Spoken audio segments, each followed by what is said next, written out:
Rev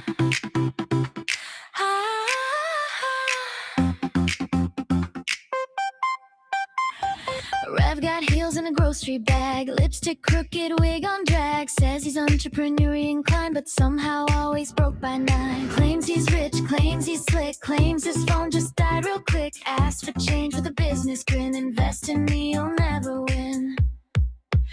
He's got schemes like rise in a rug. Every week it's a brand new plug. Crypto bikes, UCVs, all somehow fell off legally.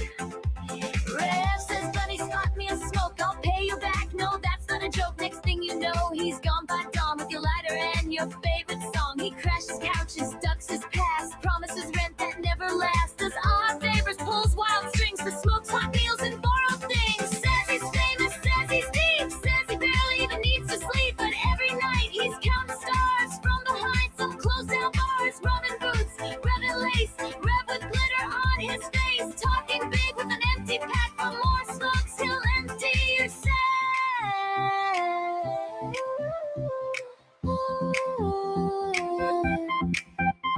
He'll scam the wind, he'll hustle rain, sell you sunshine in a hurricane, then vanish like a ghost in debt, owing everyone he's ever met. So raise a toast to Rev's whole mess, the king of chaos, queen of stress. He don't got much, but he's got nerve, and somehow always gets what he deserves.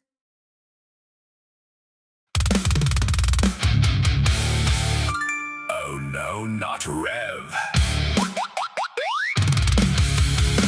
Wouldn't Jason be the one who is in need of prayer, since he's the one who's missing? Call the police in 5 hours. I picked him up yesterday. We're gonna find Ezzy. He's probably just little spooning. The vampire would be my second suspect. He is probably okay, Shanny. Maybe he went back to the hospital. Look under the tent. Maybe he will reappear when bruising clears up. Funny how that works. Is he missing or did he run away? He's at the hotel parking. Have you checked hotel parking? Check one of the tents next door. Lift yourself up, he might be alive still. Sorry, but DoorDash doesn't deliver the tents under the overpass. Someone get a hold of GMN now. Severely, can someone severely get me hold of G-Man? You are full of ish, we're not stupid. He's playing catch the dragon. Pop the magic dragon explains the lips. He ain't missing, he left cause he tired of your BS. Hope this isn't another one of those performance art deals. In search of his love as he went to look for meth. Did we check sheets?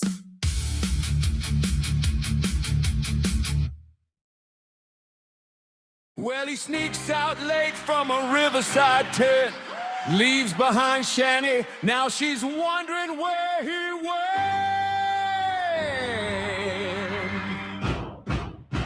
No note, no trace, just a cold camp stove. Tell me, where in the world did Jason go?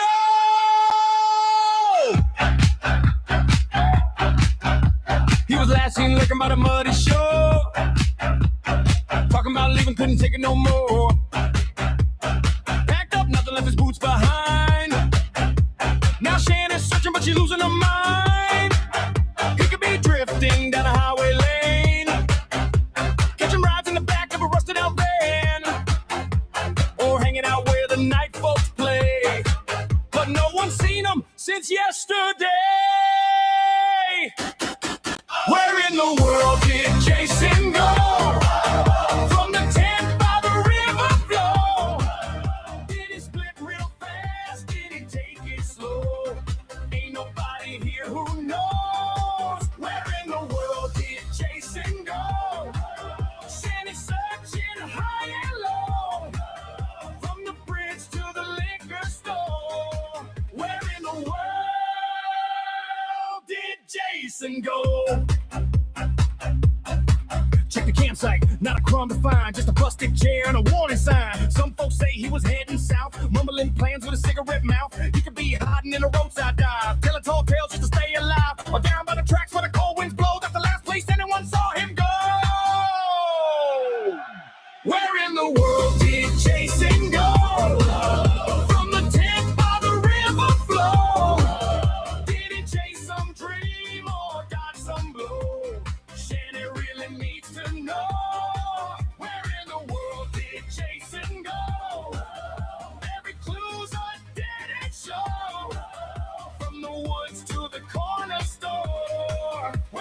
world did Jason go? Did he hop a train? No one knows. Did he change his name? Maybe so. Was he spotted in a bar downtown or sleeping in a cardboard town? Every lead just falls apart. Now Shanny's got a heavy heart. Follow the trail, don't move too slow. You gotta find where Jason goes. Where'd he go? Nobody knows. Left the tent. Where'd he go? By the river. Go without a trace. Vanished right out of that place. Where in the world did Jason go? From the tent by the river flow. Did he fade away or steal the show? It's a mystery we all want to know. Where in the world did Jason go? Shanny searching high and low till she finds him, don't you know? She won't stop till she finds where Jason goes. So if you see him, don't delay. Tell Shanny where he went today.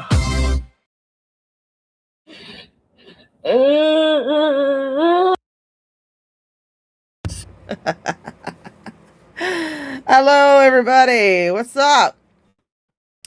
I figured that can't let Toasty and Frank have all the fun over here on Rumble, so I figured I'd fire up the Rumble studio and see how it works. And yeah, I kind of like it. I mean, I don't have like my little pop-ups or anything, like you know, the little things that tell me when people send super chats and shit. But hold on, just one second. But I mean, they do allow me to do something like this. Take a moment and look up at the stars. Think about your life and just how stupid you are. Oh, and I have one for Jason. I have a little sound clip just for Jason. Here you go, buddy. You see, there's no need to wonder where your God is, because he's right here, and he's fresh out of mercy.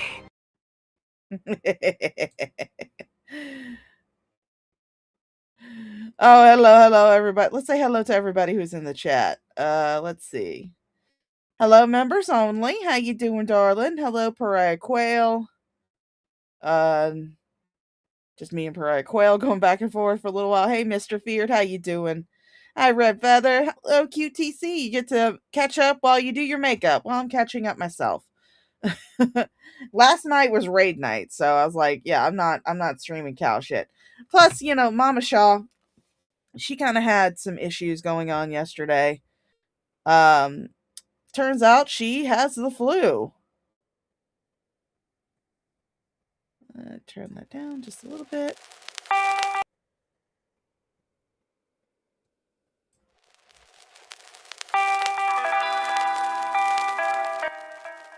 There we go. Now I got that in the background. Yay! I love that I got this. I love that Pariah Quail turned me on to the song. It's the Underdog theme done as a rock song. But anyway, let's get this party started. We're starting from March 27th. It's going to be in 2 parts, but luckily our beautiful and wonderful Graveyard Flowers has put them into one video. Touch too loud. Let me turn it just a little bit more.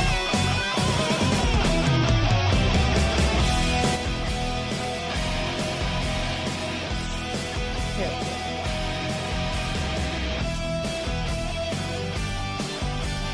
Well, I mean, she got up and went out to Granny.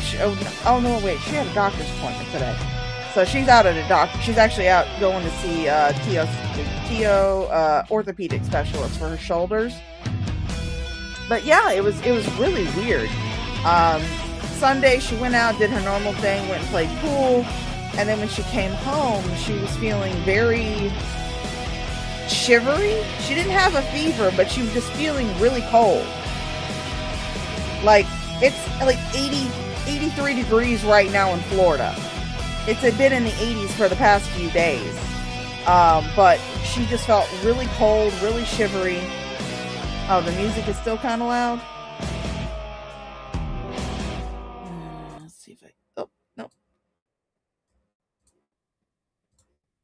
gonna turn.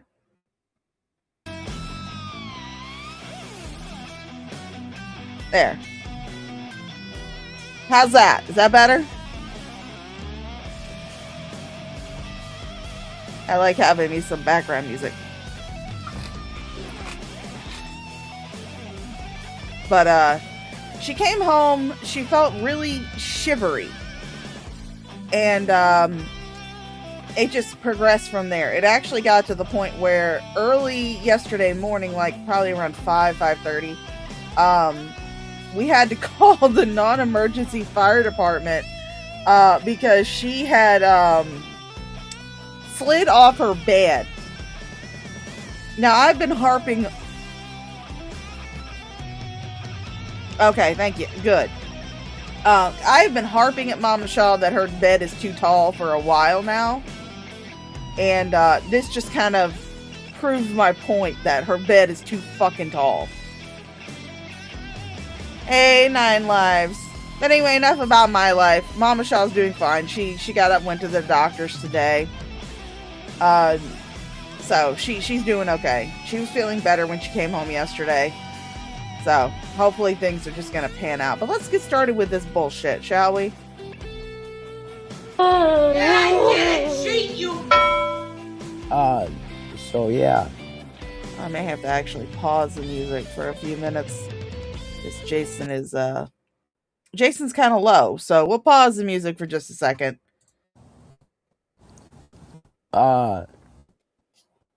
If your IQ is above the room temperature, you could probably guess what I'm in. You're in the Ritz-Carlton. You're in the Hilton. You're in the Regency Legacy Suites. You're in a penthouse with a view in New York City. I don't know. I guess I don't have above room temperature IQ.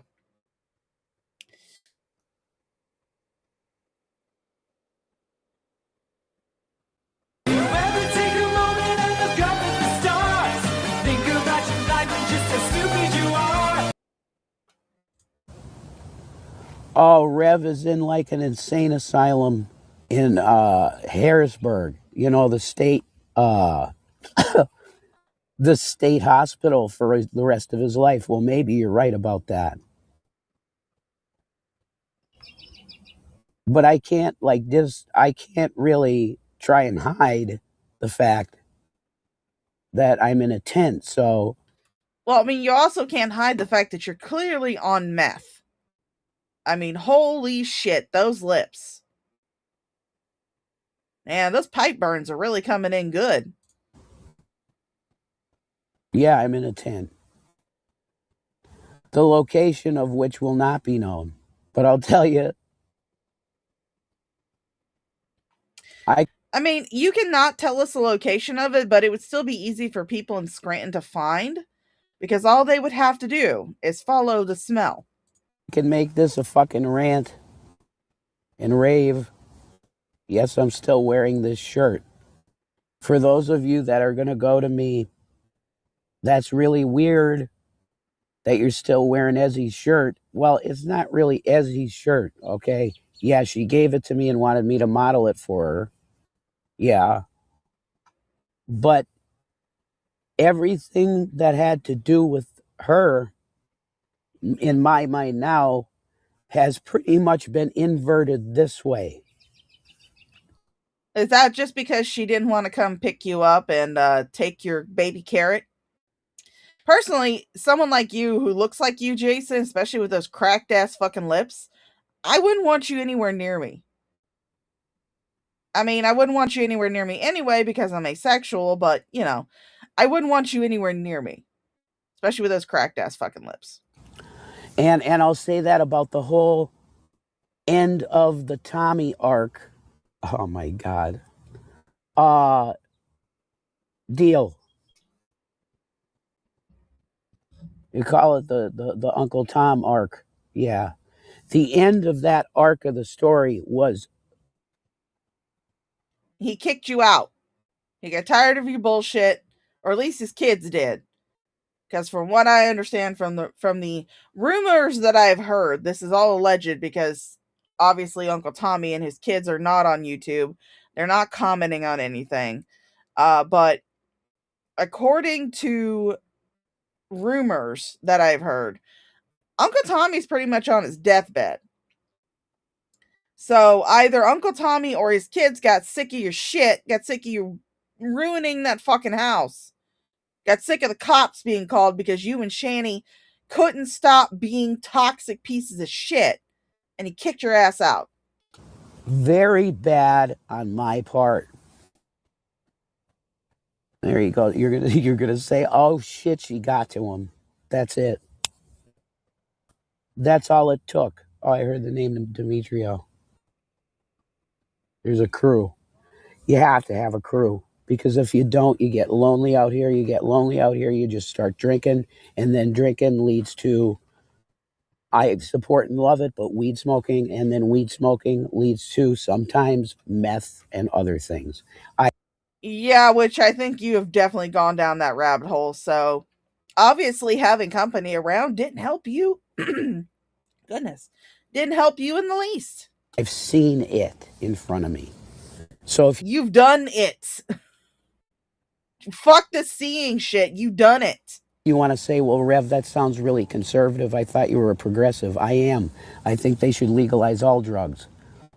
I think that all drugs should be legal with no penalty allowed. Why? Because it's just your choice to do them. Why are they illegal substances? Well, Rev, because they kill people. Yeah, guns kill people. We have a Second Amendment that gives us the right to have a firearm. So why don't they have the right to put some, figuratively speaking, a firearm into their hand and inject it in themselves? That's not my business. That's why I'm a libertarian. I've always been a libertarian. You call me a libertarian. Okay, I've always been a libertarian. I mean, I haven't always been a libertarian. When I first started voting, I was Democrat. Then I was, for a little tiny space of time, I was associated with the Republican Party. Now I'm full-blown libertarian. Jason, if you're a full-blown libertarian, if you've been a libertarian your entire fucking life, I want you to name the last 3 libertarian presidential candidates. Go ahead, name them. I can name them because I voted for them. First one I voted for was Gary Johnson back in 2016. Second one I voted for, Joe Jorgensen back in 2020. Third one that I voted for, Chase Oliver back in 2024? Yeah, 2024. I voted all 3 of those years libertarian. Name me. I already named it for him. God damn it. Fuck, I gave him the answers, but he's never going to see this anyway. But yeah, you can't name a libertarian candidate because you've never been libertarian. You've never been associated with the party. You've never claimed to be. This is the first time I've ever heard you associated with the party. And I have to say, Jason, it's a little bit insulting because I've been voting libertarian and been made fun of for voting libertarian for the past 3 presidential elections.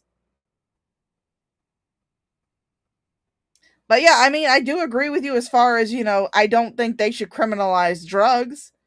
I think just like alcohol, it should be legal. If you decide to sit in your house and shoot up meth, then go ahead, have fun. Just don't expect other people to pay for it. And don't go out, killing people. Don't go shoot up meth and then get in your car. Just like, excuse me, I wouldn't want someone to drink a 5th of vodka and then go get in their car. DUI Diglett.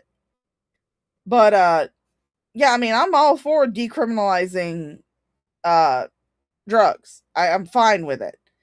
But you're not libertarian, Jason. You've never voted libertarian. You've never espoused libertarian views. Up until now. Probably because you're smoking meth. Progressive. That's what I am now. Hi, Sydney! I was lied to by a lot of different people that I should consider myself. Yeah, Gary Johnson is that far back, Mr. Feared.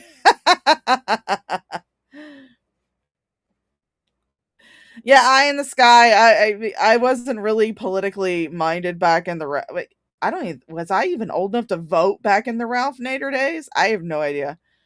But Yeah, drugs should be legal with certain boundaries, just like alcohol is legal, but there are certain boundaries. Like you can't go and drink an entire bottle of Jack Daniels and then go get behind the wheel of a car. Just like you're not supposed to smoke an entire fucking joint or take a whole bag of edibles and get behind the wheel of a car. Yeah, there should be certain regulations to it, but I'm all for it being legalized, decriminalized. I'm all for that. Whatever you decide to do with your body is your choice. You want to go have an abortion? Fine, go have an abortion. You want to, chop your dick off and sew on a pair of tits? Go ahead, have fun. It's your body, your choice. If you want to go fill it up with a bunch of dangerous chemicals, who am I to stop you? As long as you do not hurt other people, I don't give a shit how much you hurt yourself. Let's just say that. A conservative. Why? Mainly because I call myself a Christian, which is bullshit. Jesus Christ would not be for guns. Jesus Christ would not be for wars done. Jesus Christ would not be for guns, and yet you just completely and totally hold on to the Second Amendment.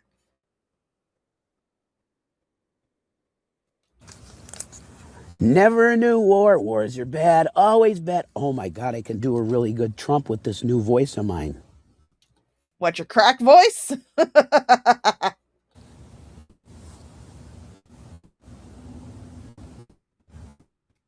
I wasn't sure of something. Give me 1 second. So then you have every Christian denomination go, well, I know Alex Jones is a libertarian Christian guy. I hear him go, yeah, that's absolutely the facts, folks, that Trump has always been a conservative his whole life. And he kind of kept it low, didn't talk about it much, and hung out with the liberals and make friends and shit like that with his taxes and stuff like this. This is Alex drinking whiskey talking about. Oh, we all know that's bullshit, Red. He said that while he was taking a toke off of a very cheap cigarello. Dude was and swigging alcohol like it's water. Dude don't care about chemicals being in his fucking body. He just wants the right chemicals in his fucking body. The system, And I would hope he would say today, if he was on whiskey talking about the system, Trump's a son of a bitch. He lied to me. He lied to hence all my audience. How do you know how many billions of people listen to me on a daily basis, folks? Are you reading this? You know what would help rehydrate your fucking crack lips there, Jason? Water, not fucking Coke. Instead of buying a goddamn Coke from the convenience, maybe you should buy some fucking water. Alex, I know you love me, man. Like, straight up. Because you were going to hire me. It's like, well, Dykes might be leaving in a few years. Not sure. I could use you there, too, as a major producer. Aaron Dykes was like pretty much the lead producer. I could have maybe had that position if I could prove that I know the internet well enough. And I think at that point I did, But I turned that down, and that was probably a massive, huge fucking mistake. Because if I took the job with Infowars, then I would still have a position at Infowars. Well, maybe not. After all the Trump shit, maybe I would have been like Aaron Dykes and said, this is dog shit. This isn't what we stood for. And I'm not going to be here anymore. I'm going to go with my cute girlfriend and create his deal. Aaron Dykes, a great guy. Okay. Had him on the show a few times. Aaron Dykes. How's Rob Dew doing out there? Holy shit. Do you support Trump still? There's zero chance. Will you play? Aw, thank you, Slayer Chow. $2 super chat. Oh shoot. $2 super chat from Slayer Chow. Water for Shaw. I'd love some water.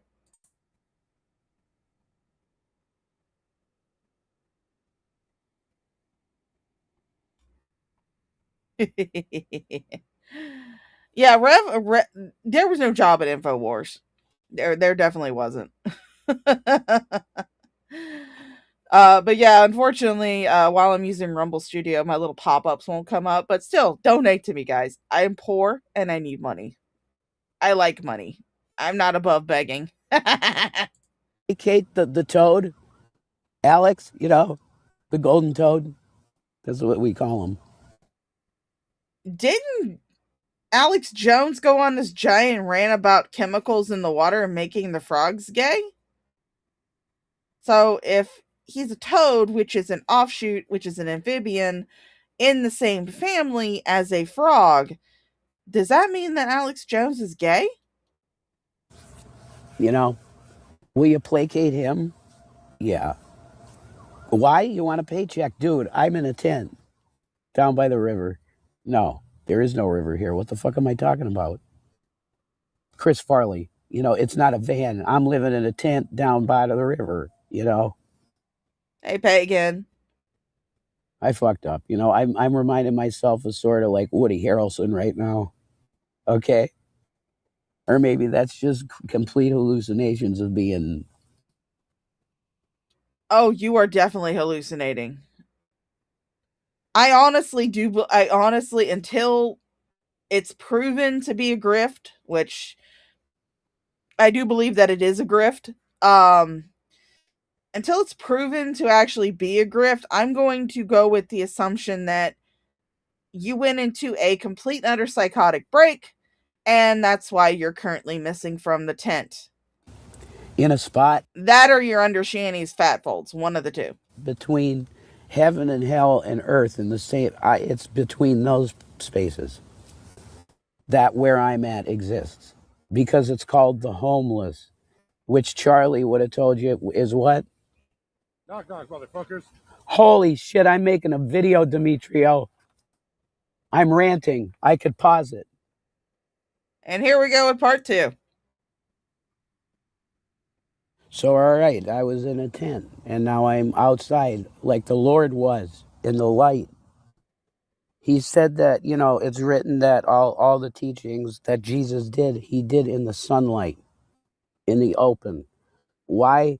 Because we're not like the oligarchy, the bullshit, the fucking overlord reptilian, in cases reptilian. It's not all reptilian. In certain case, sorry, I just had a beautiful slice, bigly beautiful slice, folks, of Sheets pizza. I mean, QTC, I really don't give a shit if he's okay or not. They're both terrible people, so whatever happens to them, fully deserved. Hello, life. Thank you for all the lemons, darling. I love my lemons. But yeah, I mean, honestly, I don't care if he's okay or not. I don't care if Shanny's okay. I'm just enjoying laughing at them. And if people think that I'm a terrible person for laughing at 2 people living on the street who fully deserved it, then I guess I'm a bad person. Which is highly rated. I would rate that at least an 8, maybe a 9. Oh, Pagan! Maybe G-Man found them and he didn't live stream it. And while Shanny was hibernating, because, she sleeps a lot, while Shanny was hibernating, sleeping off a bender, maybe he convinced Jason to leave with him. Oh, maybe finally G-Man and Rev have decided to accept the fact that they are gay for each other. And it fully embraced that they are destined to be together forever. Oh, Pagan Mama, I'm doing all right. I'm just doing this little stream real quick because I wanted to try out Rumble Studios. Why let Frank and Toasty have all the fun with it?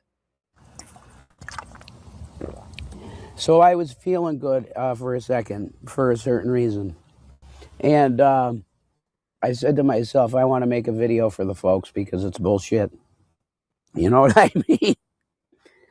I want to say thank you to everybody. And yeah, that would include Jules and Frank and all of you guys that, it's like, oh, we don't like each other and we're going to have feuds and then we're going to try and be friends. And then when I say that God told me I should be with Shanny, you're going to turn your back on me and treat me like shit again.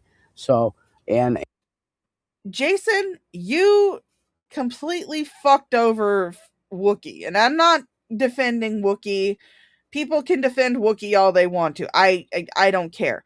I fully believe that if Wookiee was around as long as she claimed to have been during the Von Beardo interview, I haven't listened to the Deanne Rose because it completely turned me off when they were sitting there going, "We're not going to let negative comments in the chat." I'm just like, fuck you.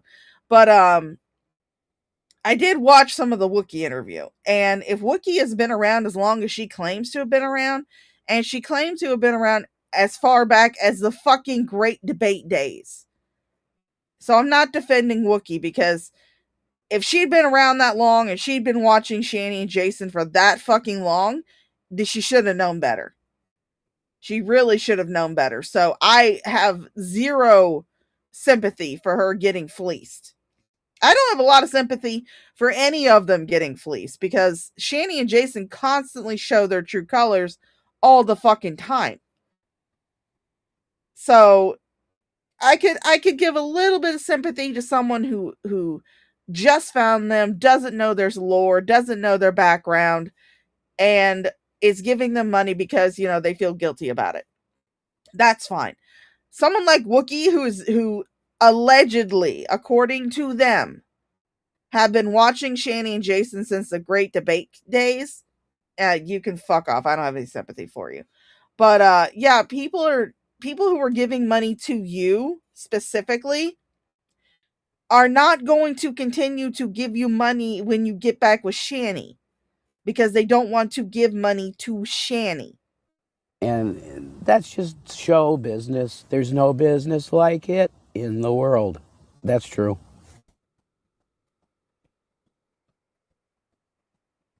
But I look at my beautiful girl here that I love. And I'm glad we're having this experience. I mean, if it has to be with somebody, I'm glad it's, with her. But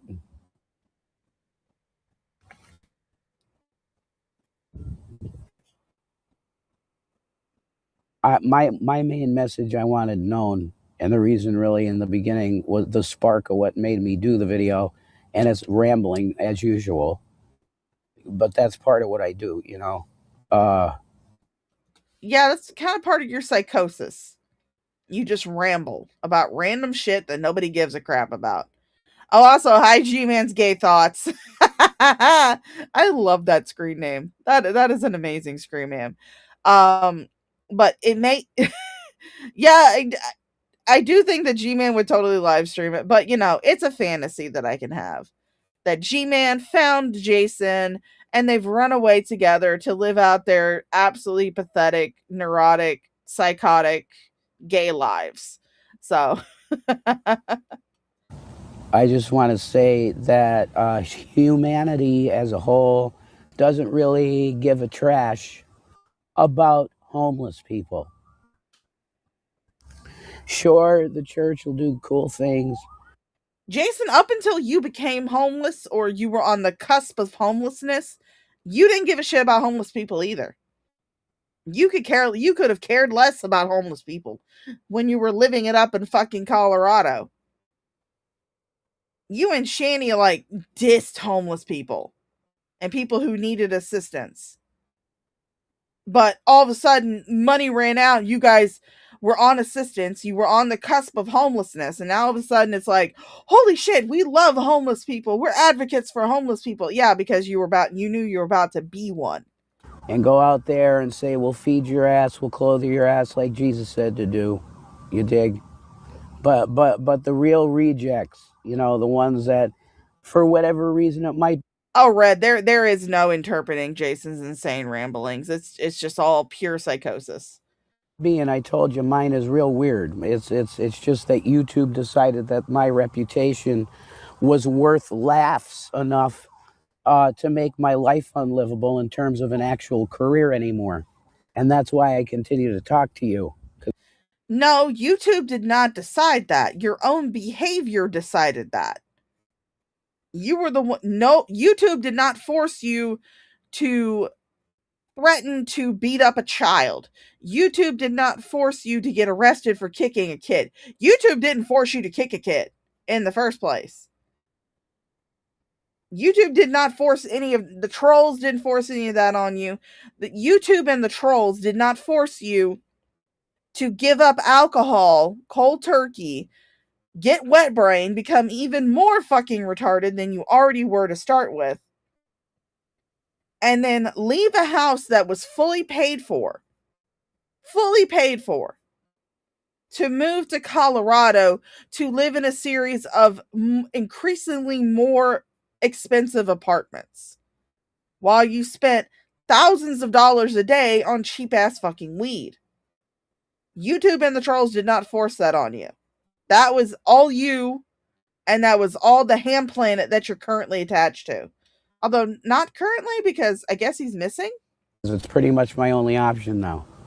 Could I go into the National Guard because I'm pretty fucking physically fit and maybe have a $5 million plus type of salary that I could feed Shanny on and all the beautiful things that she wants to have and all the delicacies that are cool? If you got something and be blessed with it by Jesus, then you take it and use the fucking cocksucker, right? You dig this. So I'm just saying.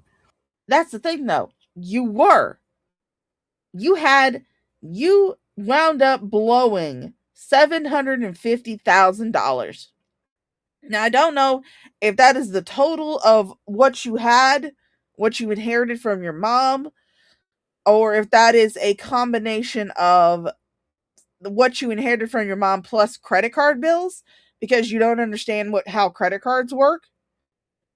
You had that. I cannot imagine having $750,000 at my disposable. God damn it. Words are hard. At my disposal. I can't imagine that. I can hardly imagine having like $10,000 at my fucking disposal. I am a broke back bitch, okay? I am just a broke bitch, okay?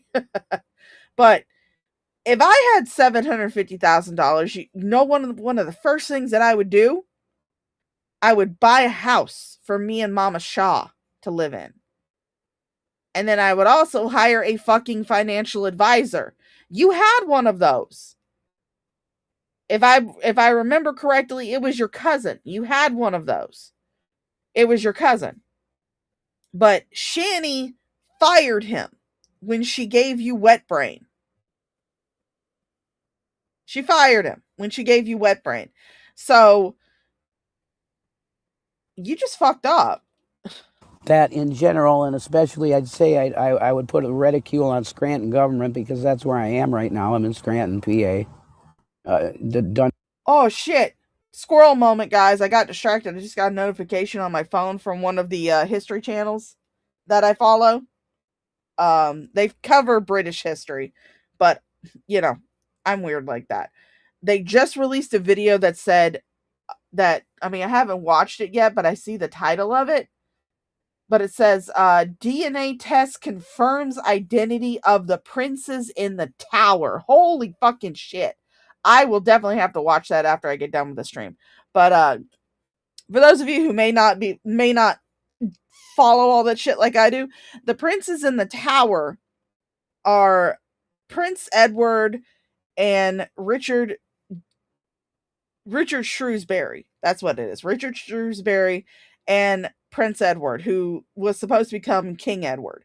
It was all during like the War of the Roses bullshit and everything. And yeah, but they were taken to the Tower of London by their uncle, and they disappeared.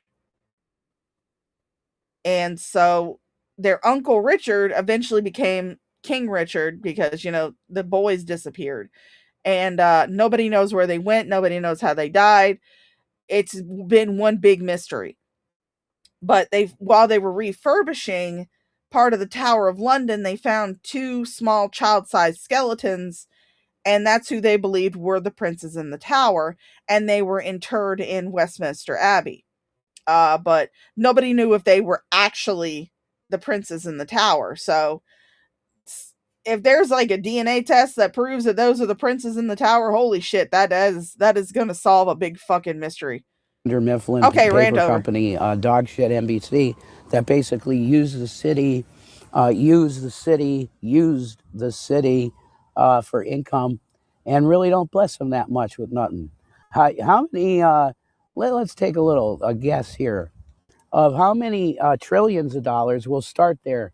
Does the streaming services make on watching The Office every, say, year? Let's go with that. Yeah, I'd say probably 4 trillion, somewhere in that.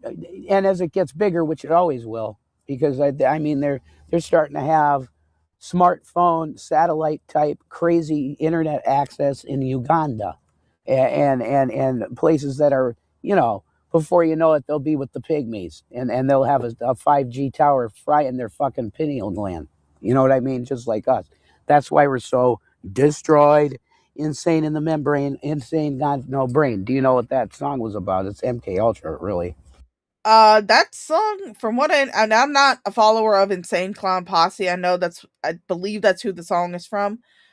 But from what I understand from people who actually do listen to them, that song is about getting high. Which, I mean, would fit for you, Jason, because, you're high currently. But yeah, that song is about getting high. At the end of it, that's what that song's about. But it's very much openly telling you it's satanic. That's a satanic song to tell you that we are going to make you insane in your membrane. Do you get that? You see, as I'm saying this, I see a cross. Wow. All right. Wow.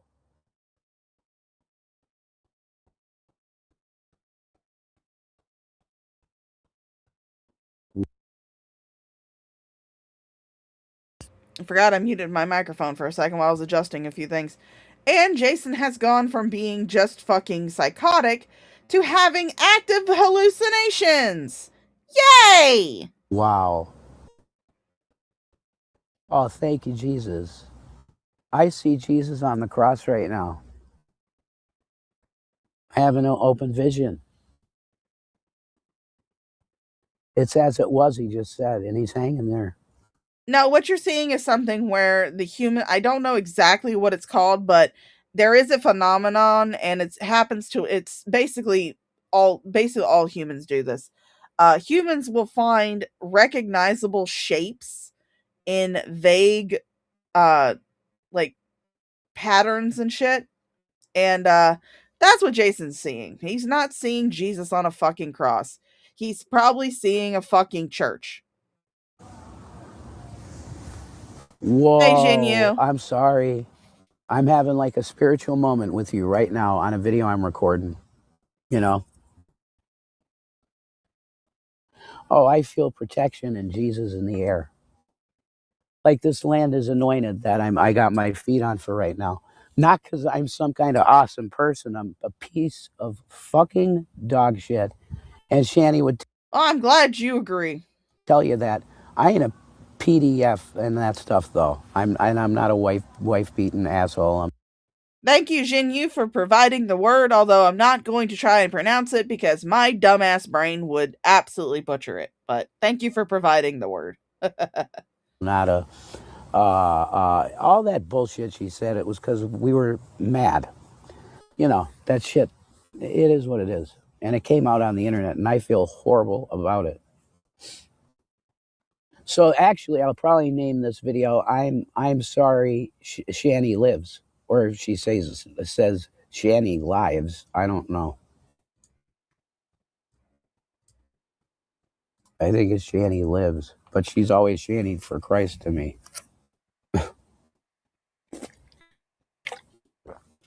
I really wish she would take that name and use it forever because it's a beautiful. If you don't want to keep the old one, then make it Shannon for Christ. Make it something new. How about none of the above, because you're actually not supposed to be on YouTube right now? You guys got banned. You're currently ban evading. Much like two of the people that cover you.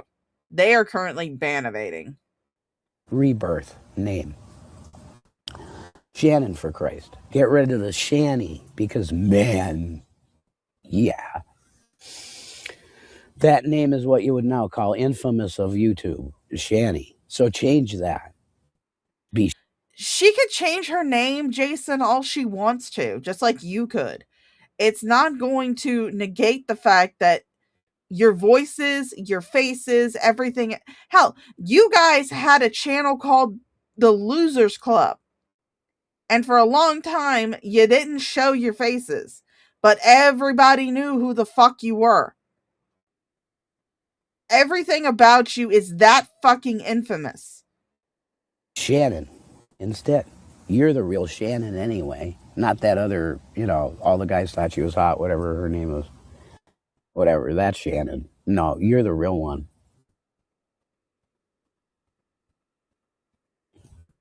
See, I love Shanny, and it's the only thing I worry about out here is her.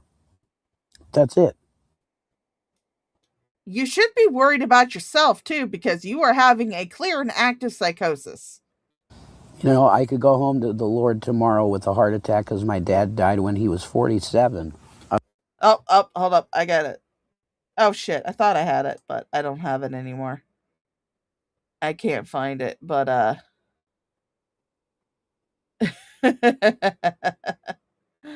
thought I had it, but I don't. Of a massive coronary where 99% of his main pumper in his heart was blocked off. And it was even a miracle that he was living, really. That's what my Uncle Dave said, who is a heart surgeon. I mean, I don't have the clip, but I can quote it. Jason, no language on earth has a word for how little I fucking care. Not an exact quote. He said, it's just a miracle, Eileen, that you weren't, that Billy wasn't driving the car or the truck. We had a 90 Caravan, I think it was, or 87 Caravan. It was really nice. My dad built it out in the back, and it had like a place to play cards and have a drink. And there may have been a fucking fridge in there, but a real nice place. Pagan Mama, he does have a family history of heart issues. I don't know for a fact if he has been diagnosed with any heart issues, but I do know that he does have a family history of it because his dad did die when Jason was fairly young of a heart attack. So he does have a family history of it. I just don't know if he's actually been diagnosed with it. Place in the back where Mom could sleep with me and we could get rest. It was awesome. I wish I had that right now. Holy shit. But anyway. Yeah, I bet you wish you also had that $750,000 that you guys blew. Fucking $250,000 you guys just pissed away in 3 fucking years.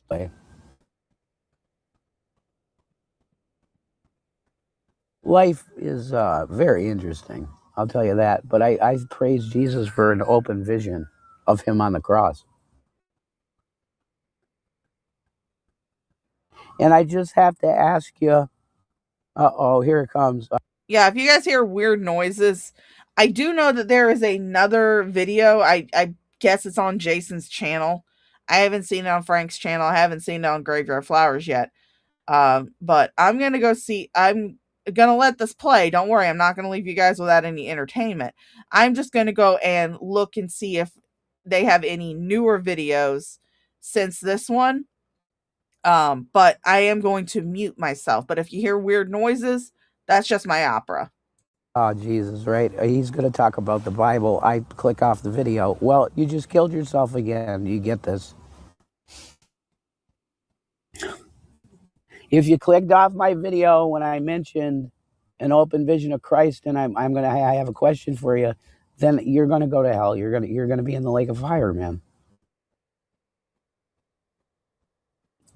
It's a fucking altar call right now in the name of Jesus. It's been way too long since I did anything like this.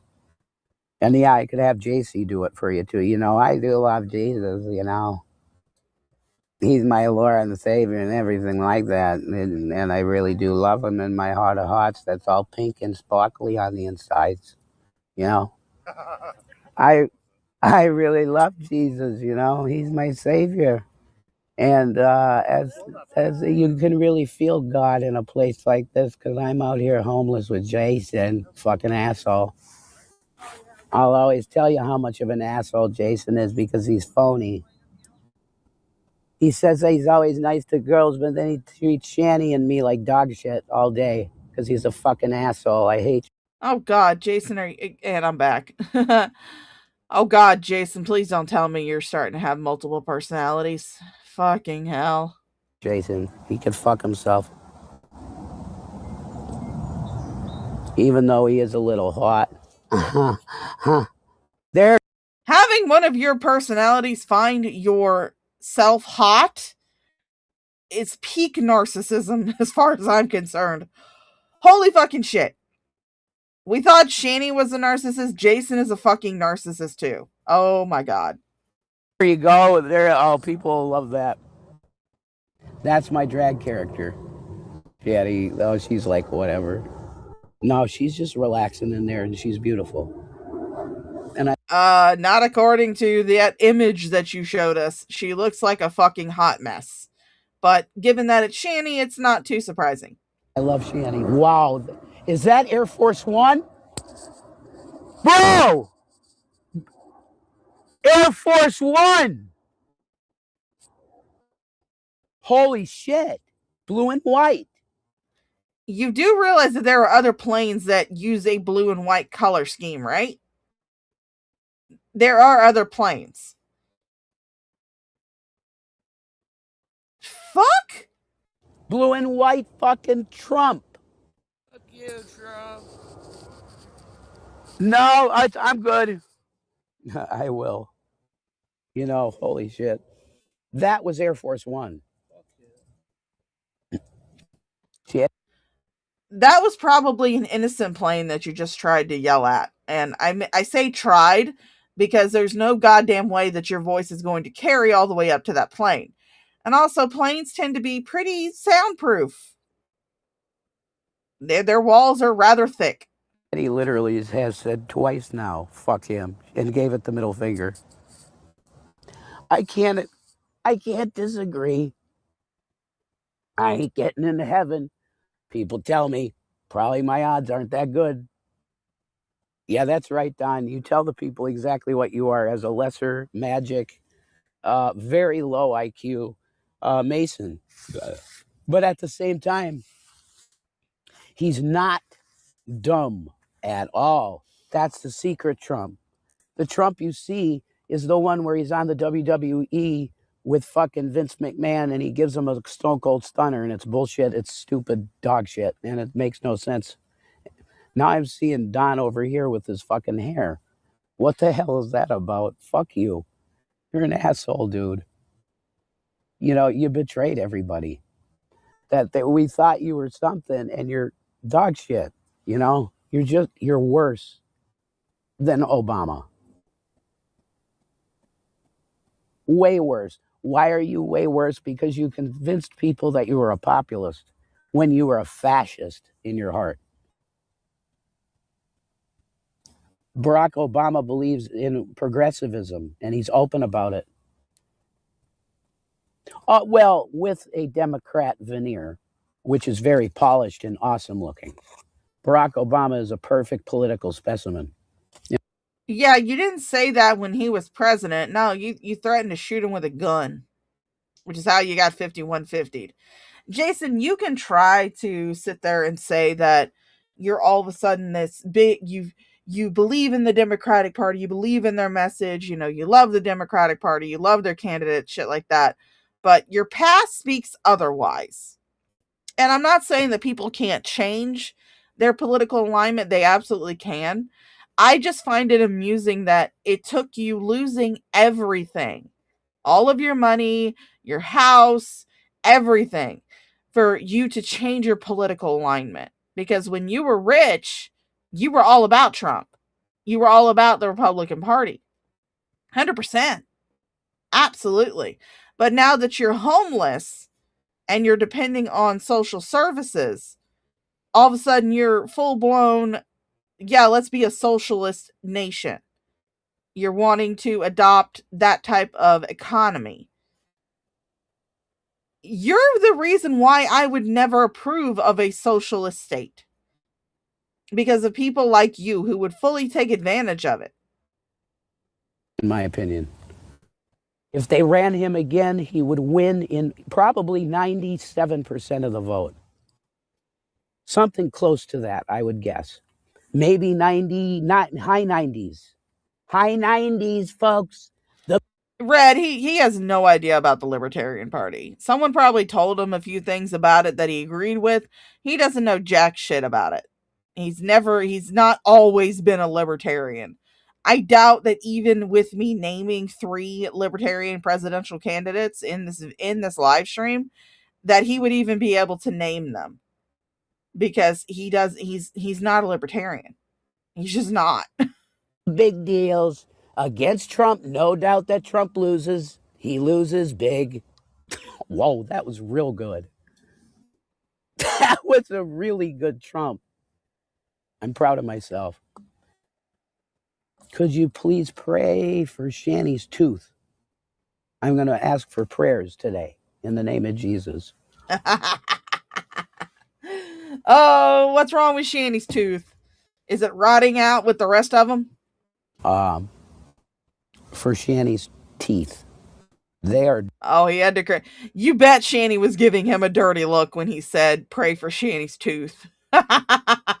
You know that Shanny was giving him a dirty look, which is why he corrected himself. Done.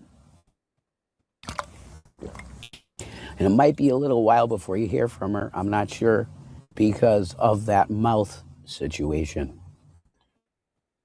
But I really do love. Well, you know, when you had $750,000, when you had all that fucking money in Colorado, she could have gotten her teeth fixed. Mama Shaw has always had bad teeth. As long as I can remember, she always had bad teeth. She, unfortunately, the decay started when she was pregnant with me and my brother. She went into a calcium deficiency, and that's what started her teeth going. But she takes care of her teeth. She really does. But it was a combination of the calcium deficiency she had whenever she was pregnant with us, and also the fact that we were poor white trash and we couldn't afford dentists. We couldn't afford to go to the dentist. So it could just snowballed from there. But once mom was able to get onto a dental plan and she was able to afford to go to the dentist, she got her top teeth are all gone. She still has her bottom teeth, but her top teeth are, and she's hoping to get those taken care of. But her top teeth are, which was the worst out of the two, top teeth are all gone. She has dentures in the top of her mouth that she wears. But she's looking to get the bottom teeth taken out too. But Shanny could have had something like that done. But of course, you guys squandered it because you had to spend thousands of dollars on fucking cheap ass weed. And I praise God that we came back together. And we were able to put that past aside, but even bring it up and talk about it maturely. Yeah, she already lost our favorite tooth. She lost Marco Solo. We were so sad when he left. Pretty much. We've both been on sides where we could look at it and talk about it a little bit. At first, it was, no, I can't talk to you about that. Well, let's just not talk about it. But now we have had opportunities to talk about it and be serious about it. Well, yeah, the eye in the sky, that also helped too with her tooth decay, because she went into early menopause, when she was in her 30s, because I was in high school when this happened. She had she bled for like almost a year, kind of like Amberlynn Reed situation. And they operated on her and they removed both her uterus and her ovaries. So she did go into early menopause in her 30s. So that also helped with the tooth decay. But yeah, she got them taken care of though. She now just has her bottom teeth. Her top teeth are dentures. Yeah, Koi. I know that there were people, OG Shanny creators in the community who named Shanny's teeth. And they would like mourn whenever one would disappear, but I can't for the life of me remember what they were named. So we named one Marco Solo, and that one, because it was all by itself over in the side of her mouth. It was all alone. It didn't have anybody with it, and eventually it disappeared. So we had to mourn the loss of Marco Solo. And I think it's mostly mended. I think I could say from my end that I'm sorry for all the bullshit that I did, because I did do bullshit. 100% I did bullshit. And it was all scripted, sort of. All I needed to be was performative and shit talk. That's all that was required of me. And at that point, I was so done in the relationship, which is accurate, okay, that I said, fuck it, I'll do it. I'll go as negative as I can. But if you noticed, I never once would say that Shanny was a bad parent. I never once. Also, are you admitting to us that at least part of the whole fight, the breakup thing, was fake? I mean, because I've been one of, I mean, it could also be that he's retconning too. Because I fully believe that the emotions at the time that the whole fight was happening, I fully believe that those emotions were real. These two are not clever enough and they're not good enough actors to maintain that level that they were at during that whole fight sequence, during that whole fight in the house. They're not clever enough to do that. And they're not good enough actors to maintain it for an extended period of time like they were doing while they were doing that whole fight thing. So I do believe that at least a majority of it was true feeling. I've always believed that, yeah, the breakup itself, the fight itself was real. However, I also believe that they would eventually get back together because it's Shanny and Jason. Of course they're going to get back together. That's just what they are. They're codependent, toxic fucking assholes. Would say that Shanny is a bad person at all, other than how I felt at the time was her narcissism that had gotten triggered. And that's not her fault. Because with BPD people, if you are... Hey, Rizla. I mean, hold on. I can actually hit music. Here. Hold on. Here's one for you. Rizla. Everybody shut up! I have an erection! I can actually hit music over here. Are knowingly pushing them, which at that point, I was seeing it as just fun for the last hurrah, because I knew that Tommy could no longer do the shit with the house. It was over, for sure. Okay?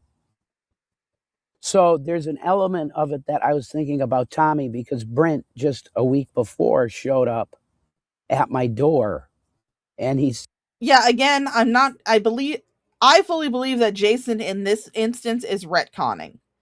I believe he's trying to retcon it. I fully believe that the emotions and the intensity of those emotions at the time of that fight were 100% genuine.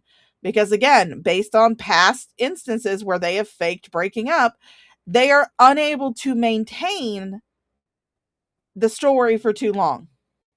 They can't do it. It's impossible for them to do it.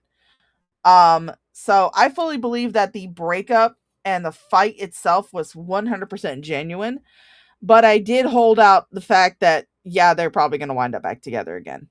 Said, Jason, please listen to me. There's things going on, and I need you. And he didn't even say it to me, but I said... Aw, thank you to Smart Mouth Mama. She just sent me a $10 Cash App for the caffeine fund. And again, guys, if you send me a Cash App or you send me a PayPal or anything like that, I will read it out just like if it was a super chat. So you need us out. And he said, yes. Any way you can, you need to leave here now. This is not your place anymore. And Hold on, I got something. I got another one for you. It's from the same song, but it's a different clip. Hold on. Here's one for you, Rizla.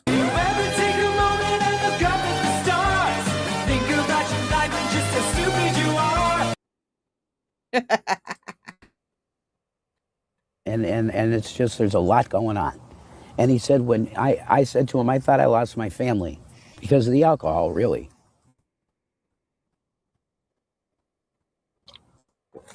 The worst thing I ever did was pick up a drink, and that was at my cousin's wedding. Well, that's where it started, my alcoholism. Because I was like, I don't drink. And his buddy went, dude, it's a fucking wedding. You got to drink. And he was like 37. I don't think they realize, eye in the sky, that calling the cops for something that is not genuinely happening is extremely illegal. It's very illegal. Fortunately, they are not living in the house anymore, so it's not like the cops can go out and find them. But it would be pretty funny if someone sent them the clip of Jason saying that this whole thing was fake to the Lackawanna County Police, just to see if they would try to track down two hobos in a tent. I think something like that. I was like 19 or 20, something like, I don't know. And I took the drink, and I was like, wow, this makes me feel good. And that was it. I drank a little out of my mom's liquor cabinet when I was a kid, but that was really nothing. That wasn't anything real bad, you know? Jason, if you started drinking out of your mom's liquor cabinet when you were a kid, then even if you didn't drink a whole bottle of it or something, that still contributes to your alcoholism. It's still a contributing factor. I could have had more, but I got to a point where I was like, oh, that feels good. And then I just stop it and not drink anymore, and so I didn't vomit or nothing. But that builds up a tolerance. That's why you have to continue drinking in order to chase that high, because you build up a tolerance to it. I already have a very high tolerance to alcohol. I don't know, I guess it's because I'm a fat ass fucking bitch, but I've always had a very high tolerance to alcohol. It would probably take me an entire bottle of whiskey in order to get me truly drunk. Truly drunk. Like those streams that I do when I do the charity runs, which I'll probably do those now through this Rumble Studio, because I do enjoy it, and it'd be a good way to stream it to multiple platforms. But when I do those charity streams, when I take a shot of whiskey for every donation that I get, I think the highest one that I got was like 4 donations, because who watches my shit when I'm doing gaming shit? But I got like 4 donations, and even after 4 shots of whiskey, I wasn't even fucking buzzed. At least I didn't feel buzzed. I might have sounded buzzed, I don't know, but I didn't even feel fucking buzzed. So, yeah, I've always had a very high tolerance to alcohol, even though I did not drink it up until I was 21. But any knowing analyzer of these things, of alcoholism, whatever professional, that psychiatric shit, I guess. That's why when you go to a behavioral health unit, they'll have AA there, because addiction to alcohol and every other substance ties in with behavioral health, i.e. psychology, right? Yeah. They always have groups that you can go to in these places, behavioral health units. Guy Singer has one.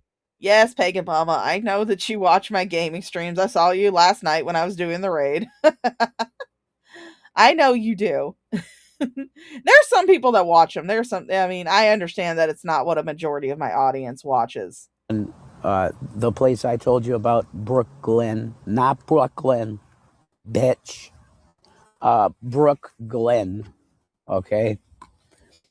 Those places, they have groups that discuss things like dialectic behavior therapy, or DBT. And then they take you through that shit over a court. If you're there 2 months, they cycle only things out a month. That's what I was told in Brooklyn. So if you're there 2 months, you will have seen every single course pretty much that they're going to have for the year until they rotate new material. So they're helpful places, though, especially if you're homeless and mentally ill, like Shanny and I are, okay? They have resources that can get you on the right track, which, well, I'm going to tell you the main people that have helped us here. And I'm going to be straight up with you, as straight up as I can be. Okay. Oh, he actually picked up the phone, so now we're just not just looking at a fucking gray screen. Okay. It's you, guys. But he doesn't want to put chemicals in his body.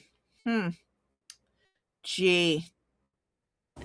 I'm being real, man. Whoever gave, I just want to thank you from the bottom of my heart, because you made this happen with a pretty sleek thing going on here.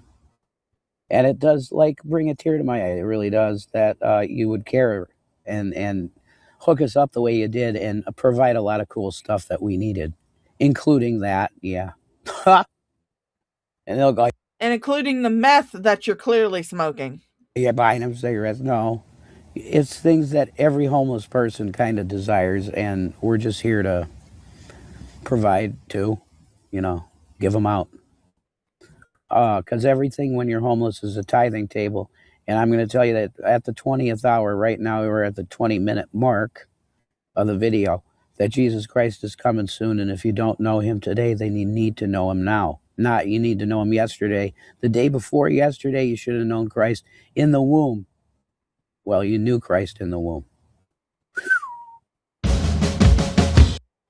Oh, that was a hard one to sit through.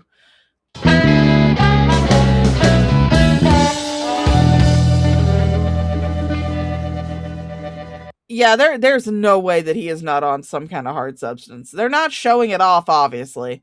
I mean, they're smart enough to know that if they did show off the fact that they're on meth, they probably would not get as many donations as they do now. And I would like to say, if anybody who is donating to them just so happens to find my channel, fuck you.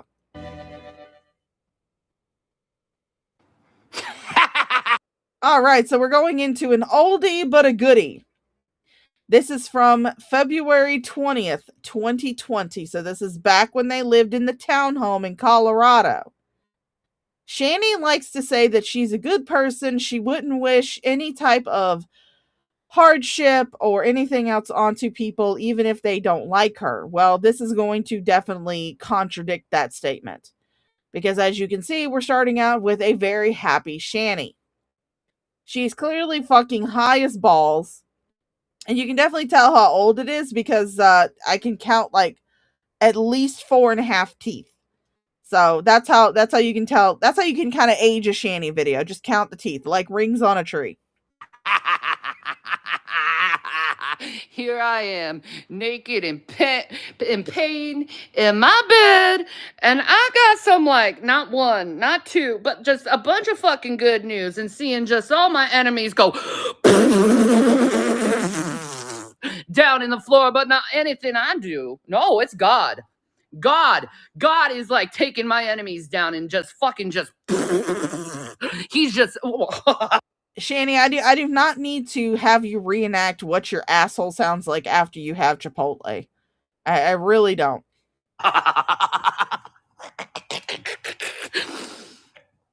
There is a God. That's right. There is a motherfucking God. That's right. There is nothing in my head that says there is not a God. Okay, get this. A man who harassed me for years, I just found out died. The person that she's talking about is someone from the Geek Room. I'm not exactly sure of his name, but he was a friend of Frank's. And according to them, and I hadn't watched any of the older live streams where he was involved, but according to Frank and others from the Geek Room, this guy was never really on panel with them while they were talking about Shanny. He never talked about Shanny. He didn't discuss Shanny. But since Shanny, much like a lot of people on YouTube, believe in the art of association, since he was associated with the geek room, that means she automatically pegs him as someone who was harassing her. But that's who she's talking about. He unfortunately passed away due to cancer, and that's who she's gloating about right now. I don't have to worry about him harassing me anymore. He's dead. It was like when Mo the Pagan died. It's the same fucking feeling. Like, oh my gosh, I'm never gonna have to worry about this woman harassing me ever again.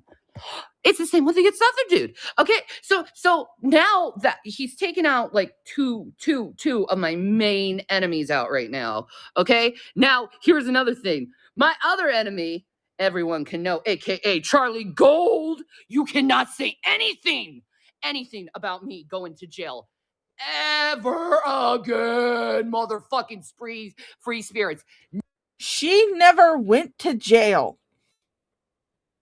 That's the thing that Shanny at this point in time did not understand. She was going on Charlie Gold she had done what is called a self-arrest. She had a warrant out because she had missed a court date, and the court summons had arrived while she was in the process of moving, so it went to her old address instead of her current address because she had not had a chance to update her address with the post office. So she missed the court summons, and so since she missed the court date and the court summons, there was a warrant out for her arrest. Charlie Gold was not taken in handcuffs. She went up to the police station herself and turned herself in. Never. Charlie Gold went to jail, everyone. Go into my community tab right now and thumbs up it. Charlie Gold went to jail because she was charged with failure of going to court. She written to go to court and she failed to appear. You can say whatever you say about me, okay? You could say I'm a motherfucker who gets mad one time and popped off her man, okay? You could say that. But I ain't fucking stupid like Charlie Gold and decided, oh, I'm not going to go to court. Well, I mean, you didn't go to court when your parental rights were being taken away. You didn't show up to court for that. You didn't show up to court. You didn't show up to anything. You did not comply or assist the police when your manlet of a boyfriend assaulted your kid. Sorry, my nose is a little bit stuffy, but allergies. Fucking Florida is just... The trees need to stop fucking jizzing, okay? Florida trees, stop fucking coming all over me, okay? But you didn't show up to court for a lot of things, Shanny. And also, you were actually fucking arrested. As in, they came out, they picked you up, they put you in handcuffs, and they carted you off to the police station. You were actually arrested for a violent crime. Charlie Gold did a self-arrest because she had a warrant out because the court date was about a fucking traffic ticket. It wasn't that like she was going to court because she beat up her man. No, she had a court summons for a traffic ticket. Vastly fucking different from the shit that you've been arrested for. I listen to what the court tells me to do, okay? The court tells you to do something, you fucking do it. Don't be fucking stupid and don't do it. Because if you don't, you'll end up like Charlie Gold. And yeah. So, yeah. The worst thing you got from me is I got pissed off and I got slappy. But I'm getting therapy to correct that. Court-ordered I will not beat my boyfriend classes are not what I would exactly constitute as actual fucking therapy. Because, well, I got slappy and I'm getting therapy in the court, this is court-ordered, by the way, to go to therapy so I don't let my trauma come out onto other people because it is trauma that caused this. And the court recognizes that it's trauma that caused what I did. The court doesn't give two shits about your fucking trauma, Shanny.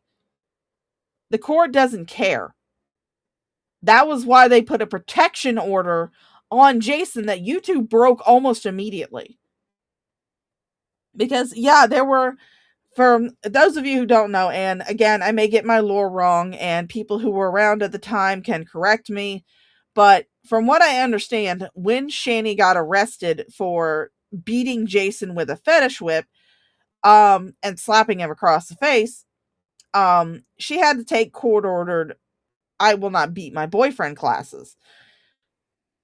But just after she got released, the state of Colorado, I have to remember that this is Colorado, not Pennsylvania, right, in this particular instance.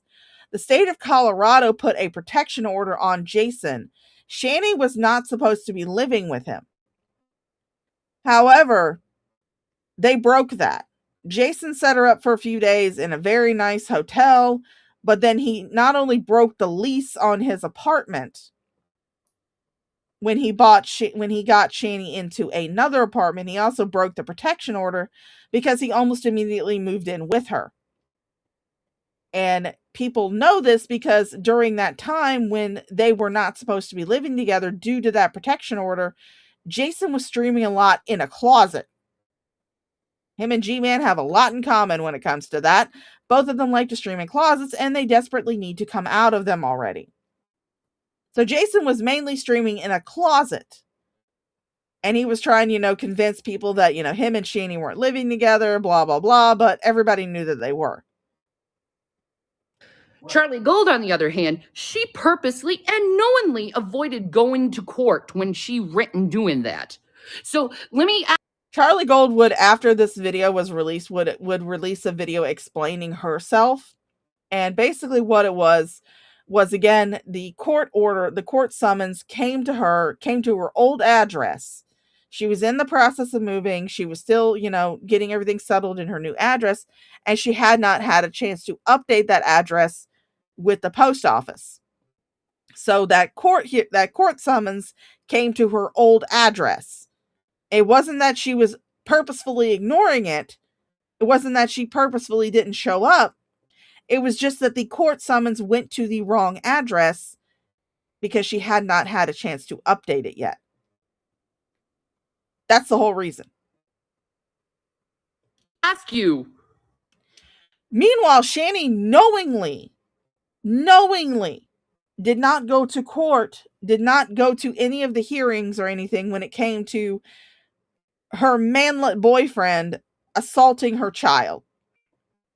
And she also did not show up to any of the hearings when her parental rights to said child were taken away. So, who's the worst person now? What's worse? Losing sight of your emotions when you have a mental disorder compared to someone knowingly and acknowledgingly failing to appear at court when they said they were.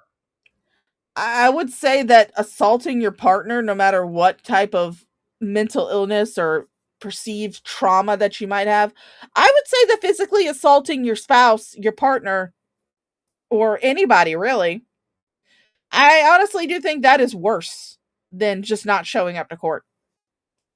You're a motherfucking stupid ass. So, I mean, no one says anything about me again, okay? No one. Don't say nothing about me going to jail. Don't complain about it or anything. Because you motherfuckers go to jail too. You motherfuckers break the law too. You motherfuckers pop out too. Charlie Gold actually did not see the inside of a jail cell, Shanny, unlike you. She went up to the police station. She got processed. She turned herself in on the warrant. She got processed, had that mugshot taken, and then she was released. She was given a new court date to show up to. She updated her address to make sure it went to the right address. She was given a new court date for the traffic violation that she was supposed to go to court for the first time. And she was released. She didn't stay overnight in a jail like you did. You motherfuckers act like total idiots too. All of you. So, I just want to report this, let it be known, and I can get a big old pat on my back because I actually did something right. Okay? I did something right.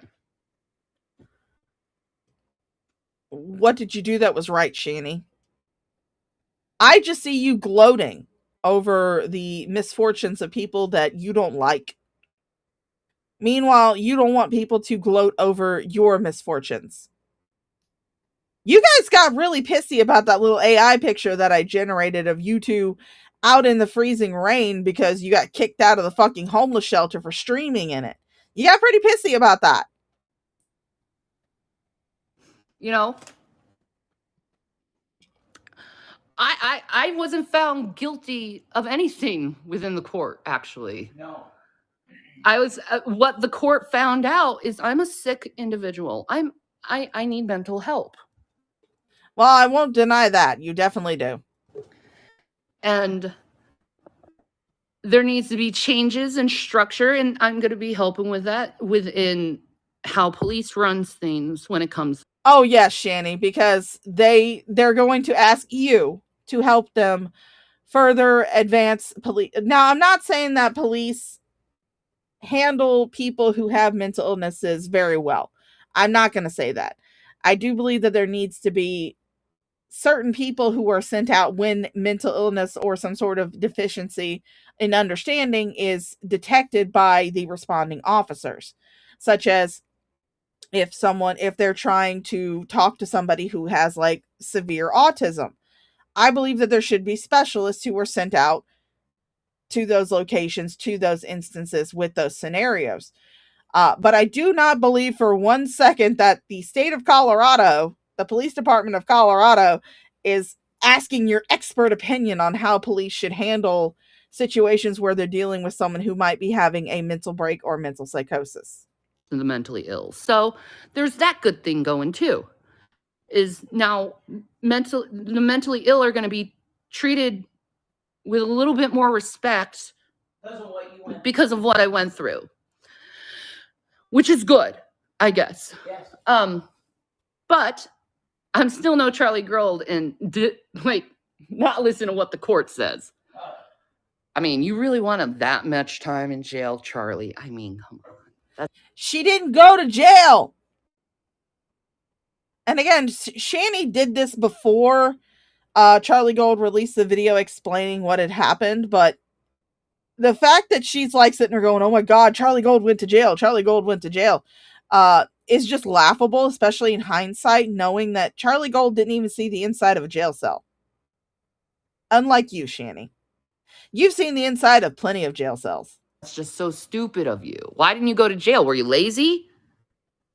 Go to court. Or court? Were you lazy? Did you forget? I wouldn't forget. I always make sure right before I have a court appearance, I call my lawyers to make sure what time, what place, And you say what. You say to me, you better have your suit ready, honey. Yep, and I say, get your suit ready. So, whatever. Don't say shit about me in this shit no more. You got nothing on you, okay? And don't say shit about me, period. Why not be kind to me? Because it's obvious God is dropping you down like flies, whoever messes with me, okay? Let's see. Mo the Pagan's dead. Trevor's dead now. Big C had a fucking huge fucking heart attack. Okay, that other Fab Fit and Geeky got a fucking car wreck. How many of you guys got to drop down before you learn that the Lord's got my back? And yeah, hi from 2026, hi from 6 years in the future. You're currently living in a tent. You're currently living in a tent with like 3 less teeth. Or 3.5, really, I should say, less teeth than what you've got in your head right now. Most of the people who talk shit about you, you know, are able to pay their bills, are still living in a house, or, you know, still able to do this. Meanwhile, you're in a tent. Somewhere in Lackawanna County, you're in a fucking tent. And you have misplaced your emaciated house elf. I sometimes love going back and watching these old Colorado videos because the fact that what's going on with them now and listening to the bullshit that it used to spout when they lived in Colorado and they had money is absolutely fucking hilarious. always will have my back All I have is my kids, my husband, and Jesus. That's all I have in Oh yeah, and you don't even have your kids anymore. my life. And that's all I want in my life. Because Jesus Christ is there for me. He's kind to me. He's kind to me. Yes. When others are like telling me that I'm nothing, that I can't go on. And I feel like I can't go on. Because, Oh, you know, I can barely move anymore. My body. yeah, because you ate yourself into immobility. Much like ALR, much like Foodie Beauty, you have eaten yourself into immobility. And I will tell you, as a fellow fat person who is also middle-aged, it sucks. It sucks ass. There are days where my knees hurt so bad, but I still have to continue on with my job. I still have to continue climbing up and down stairs. I still have to continue walking distances in order to deliver what I'm supposed to be delivering. But you're immobile. Foodie Beauty is immobile. ALR is mostly immobile because you ate yourself to that size. Not because of some fantasy illness that you believe that you have. Body is just so wrecked, okay? Which is why we're working on finding a really good GP for me, because I think something bad is going on with my body. But besides that point, there is a time in your life where you have to learn how to be kind toward others. And this is exactly what Charlie Gold deserved. You were mean to Chantel and Amberlynn, mocking them for their weight. For how long? Torturing them, and you end up in jail for for written. You promised you would appear in court, and you didn't. You Again, it was a traffic ticket, a traffic violation, and the court summons came to her old address just after she had moved, and she had not had a chance to update her address. And again, she never saw the inside of a goddamn courtroom, you fucking dumbass. broke the law, Charlie. Worse than I did, and I guarantee you have a greater penalty than I do.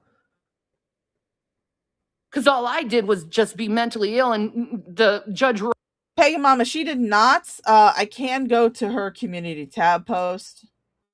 Give me just a second. Let me pull it up.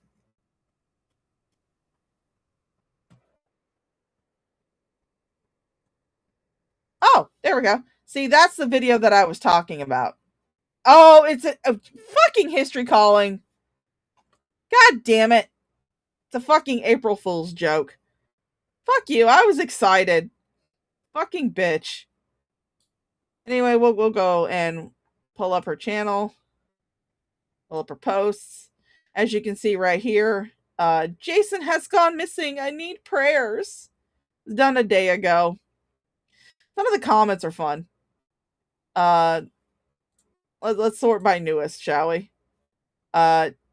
Jason isn't missing. He either has bronchitis or pneumonia because he's drinking and using hard drugs.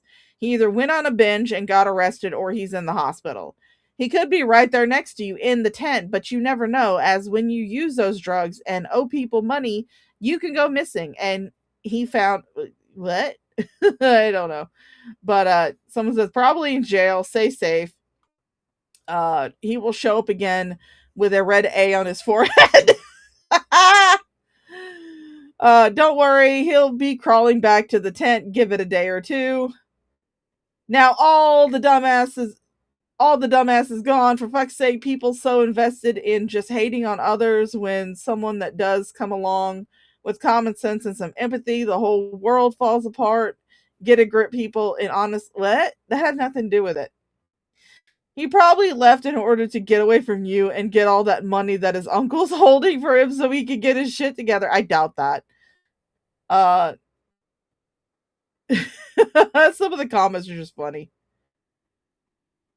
Anything for them donos. Yeah, I pretty much believe this is probably just a grift. Nobody suspects me, right? You gave away your own children for this life. Enjoy, cow. Oh no, not Rev. Wouldn't Jason? Yeah, we heard that in Frank's song. Oh yeah, some of these comments are hilarious. Recognized you need therapy. Yeah. Okay, I need trauma-based therapy, and I do, because I was raped by my ex-husband, and it fucked. No, you weren't. No, you weren't. And for those of you who are wondering who her ex-husband is, unless she's talking about Doug, which was her first husband, the boy's father, if she's talking about Chris, then no, he did not fucking rape you. Chris has gone on record to say that he could barely fucking touch you. He didn't like touching you at all. He was not sexually attracted to you.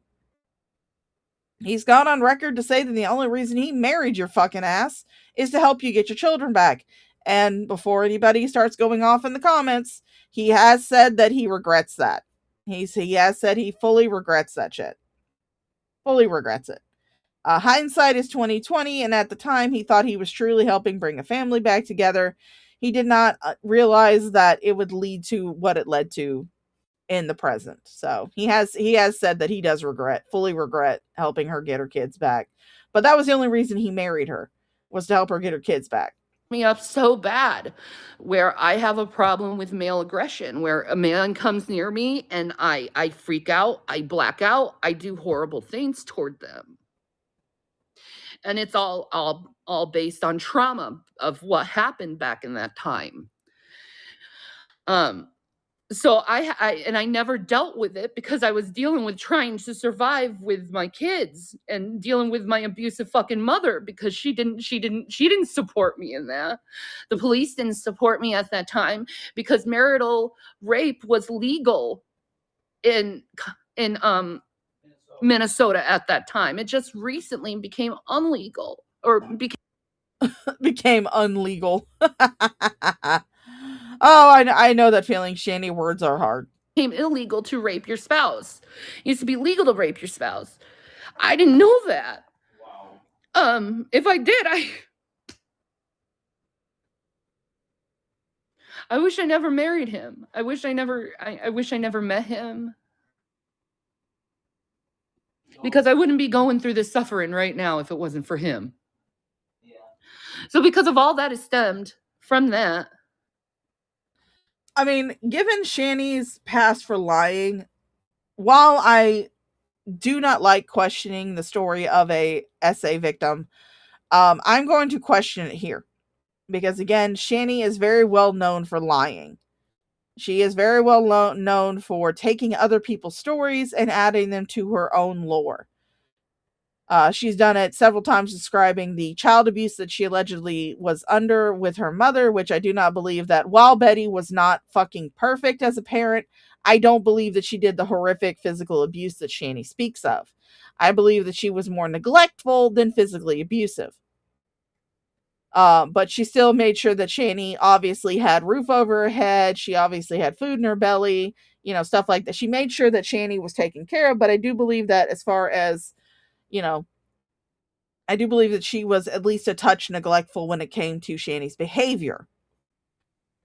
But I've said this before, and I'll say it again. While traumatic events can shape people into being horrible people, it's absolutely possible. I'm not saying that it isn't. There are people in this world who are just evil. They have no trauma in their background. There's nothing in their past that would hint to their true nature. They're just fucking evil. They're just born that way. There's something wrong with their brain. They're just born that way. One that I like to use quite a bit, which is a more recent example of it, is a nurse in the UK who was a NICU nurse named Lucy Letby, who was, I want to say a few years ago, was actually convicted for the deaths of a lot of fucking babies in the NICU. She killed them. while she was supposed to be taking care of them in the NICU. There was nothing in her past, no traumatic instances, no abuse, no child abuse, no nothing like that, that would have hinted to her behavior as an adult. She was just someone who was just fucking evil. So while, yes, trauma can shape people into being terrible people, it is not always the case. There are a lot of people who have traumatic instances in their past who turn out to be perfectly fine.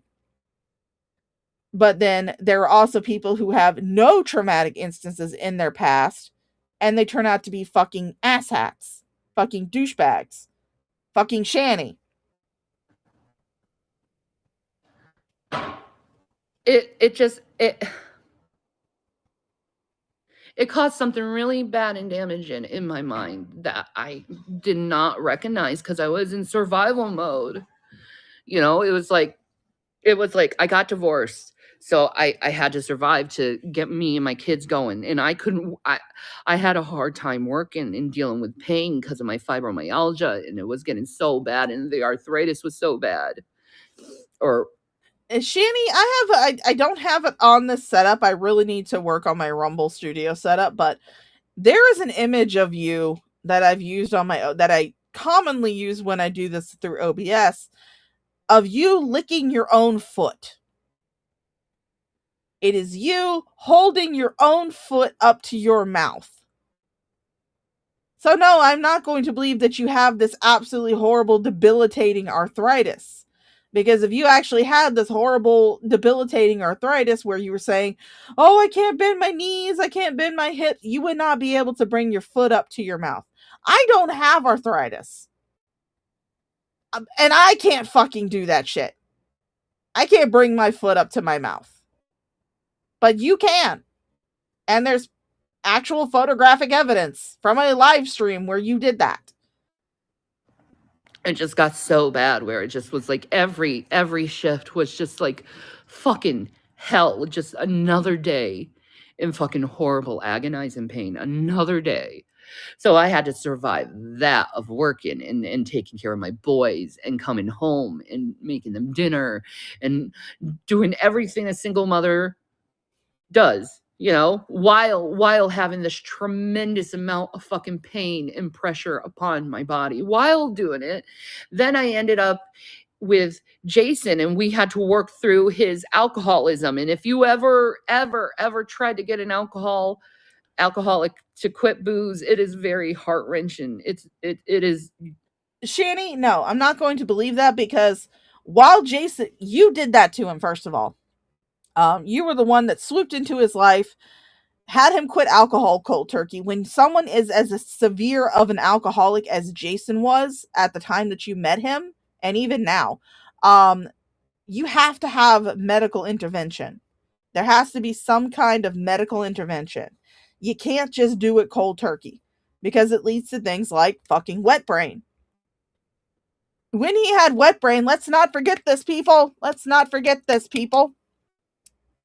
That when he had wet brain, oh, I see you, Tav. Hello, Tav. How you doing, honey?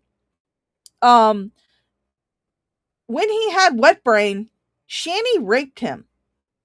100% absolutely fucking raped his ass. Because she went on to streams. I have not actually personally seen the stream, but I do believe that a lot of people have said that it happened. So if I'm taking like multiple people who've said they've seen the stream, I'm going to believe it. But she went on to a stream and she bragged about having sex with him while he was wet-brained. And when people called her out on it, saying that there was no way that he would be able to give any type of consent to having sex with her, her excuse was, well, his dick got hard, so it was okay. Clearly, you were not that fucking distraught. I fully believe, and this is just a shot in the dark, Shaw of Thirst, brain dead theory here. It's alleged. It's not true. There's no evidence, nothing. I'm just going by Shanny's behavior and what happened in the past. I fully believe that you were hoping he would die from the wet brain. Because when he went into having full wet brain, you had control of his finances. You had control of his bank account. You had fired his financial advisor. You pulled money from the stocks. You had full control of his finances. So I fully believe that Shanny, having full control of Jason's finances, was hoping that Jason would die from wet brain. I fully believe that. You survived that shit. And then it came to me moving to Colorado and trying to restart my life there and surviving that. And it was like 2.5 years of me on constant survival mode with no fucking break to even think for myself or even get my head straightened or even a rest period. May 16th comes along. I'm like, I'm so sick of this shit. I'm not 600 pounds. I am 270 pounds. Get off my channel. Oh God, Shanny. No. You're not 270. Definitely not at this point in time. No. You're definitely, if not in the 400s, close to the 500s at this point. Now she's not as big as she was, oddly enough, when they were living in poverty in Pennsylvania. Oddly enough, she's actually not as big here as she was in when they first got to Pennsylvania, because you can tell from her face. She had like this moon. She had the Amberlynn Reed moon face. For like, especially during the stream where she was announcing that the boys were taken by CPS, when she was claiming that she scared her doctors, during the whole hotel parking stream, she had the Amberlynn Reed moon face. So she's not as big as she was in those streams, which again, oddly enough, was when they were living on the poverty line, or under the poverty line, I should say. But yeah, there's no way she's 270 pounds. No way. My God. Anyway. I think you weigh less than that. Anyway. I bet you're in the mid 200s or low 200s. No, I'm not. Bet. Anyway. You look good. Thank you. Anyway. So I was on survival mode for so long that I did not take care of myself and my mind being on, and it's really bad for your mind to be on survival mode that long. I think any soldier or person who's been to war could understand that being on survival mode for 2.5 years. Oh, fuck you, Shanny. I know I'm talking to Shanny from like 6 years ago, but fuck you for that. You cannot compare your bullshit life to someone who has been in a war. You can't. There's no way. Someone who has been in active war. I am sorry, but I'm not going to associate your fucking terrible life choices and compare them to somebody who was dodging bombs, dodging bullets, watching their compatriots, their friends die. There's no comparison. It's just, it fucks you up. Yeah. And I was in war for 2.5 mental, physical, stressful hell fucking war. It was awful. It's been awful. And not only that, on top of me beginning my perimenopause. So my body just naturally, I feel like I'm dying at all times having Hey, Max. Yeah, you want to talk to somebody who goes through some shit? Talk to Max. Max has been through some shit in her life. Shit that's still affecting her, even if it's not actively going on today. She has a lot of fucking trauma in her past. Hell, currently she has fucking agoraphobia. Like, pretty bad agoraphobia. I've actually witnessed it myself when I went up there to Massachusetts to visit her. And she has worked hard through therapy to just be able to go outside of her fucking apartment. Which, you know, sometimes gets a little sidetracked, sometimes get a little dash, but she has done a lot of fucking work to get to where she can actually function even a little bit in her life. So for someone like Max, I'm fucking proud of the work that she's done. For someone like you, no. Menopause. I'm always hot, cold, hot, cold. You know, it's like, can I just be naked under covers at all times? That's where I'm most how I'm most comfortable. You can do that now. Praise Jesus. I know. So it just it stemmed to a point where it just I popped, and I ended up in jail because I popped. No, you got drunk and you beat Jason with a fetish whip. That's what happened. You didn't just pop. You went out you took him to a beer garden. And I've covered the Shanny arrest videos. I've covered like lead up to it and stuff like that. Fat Courtney Love actually has them up on her channel as a re-upload from Rumor Research Lab. But so I've went over the arrest videos. I've went over the lead up to them. You took Jason to a beer garden. Someone who was at the time a supposed alleged recovering alcoholic. You took him to a beer garden. You both got plastered at the beer garden.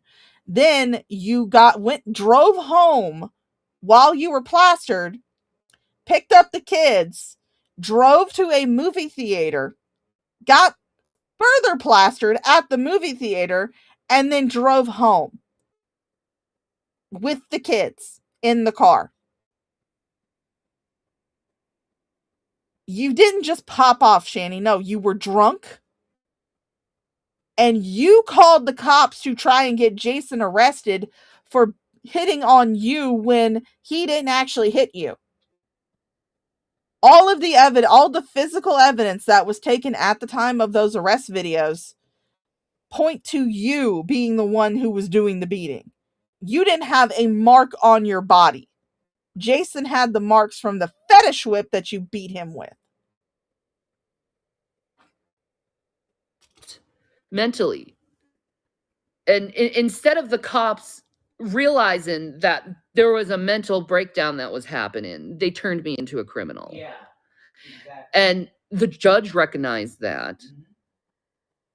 And my social workers recognized that. Everyone who's involved in my life recognized this woman is emotionally and physically exhausted, and she needs her rest. She needs to take care of herself.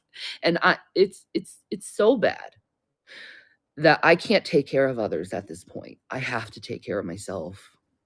Well, I mean, you kind of fulfilled that because you really didn't take care of your kids. And I'm not going to give you any type of leniency on that, because there are mothers who go through absolutely horrific shit. They go through such abusive relationships that they wind up having to go into protective custody because their spouse will murder them.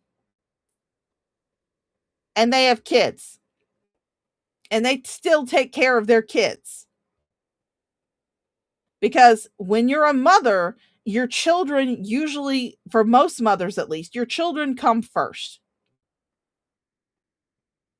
It doesn't matter what you're going through at the moment. You're going to make sure that your kids are taken care of.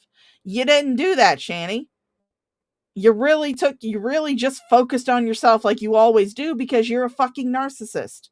And you can't help but focus on yourself. Yeah. Mm-hmm.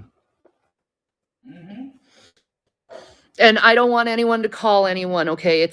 I'm being monitored by social workers and a lot of people right now. And I need to get support, Shannon. Yes, and Jason's here to support me. I'm being monitored by a lot of people right now. A lot of people right now because I am that bad in my mental state.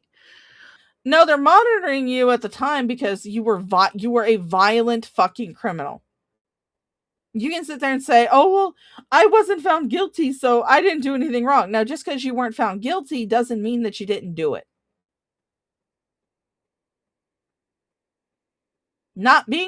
Just because Casey Anthony was not found guilty of the murder of her daughter does not mean that she didn't do it. or at least means that she didn't try to cover it up. I fully believe that if the prosecution had aimed for a lower charge than first-degree murder, if they'd aimed for something like manslaughter or second-degree murder, I fully believe that she would have been convicted. I just think since Florida has the death penalty and usually first-degree murder comes with the death penalty, I think that's why the jury did not find her guilty of first-degree murder, because it has to be the whole jury. The whole jury has to vote for first-degree murder. And I think that since Florida has the death penalty, they didn't want to vote for the first-degree murder. I fully believe that in Casey Anthony's case, if the prosecution had offered a lesser charge than first-degree murder, then she would have been found guilty. But yeah, just because she wasn't found guilty of it doesn't mean that she didn't do it. Not because I'm a malicious person, but because if you go through too much at once, it fucks you up. Yeah. Okay? I'm sorry, but if you can't understand, in 2.5 years, a woman was raped. Her house was completely stripped bare, left with nothing, no money, no job, nothing.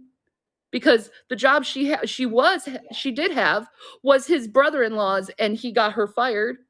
So there was that. So I had no job. I had to restart my life 5 times. 5 times. 5 times in 2.5 years. I had to restart my life from the ground up 5 fucking times. Yeah. Because of your own fucking choices, Shanny. You are a goddamn adult. There are loads of people who have to restart their lives, and not even because of the decisions that they made, because circumstances that are outside of their control, like getting laid off from a job. That could lead to someone having to restart their life. There have been times where I've had to restart my life. Had to, look for another job or something, because the job that I had, either I left it due to burnout or I was laid off.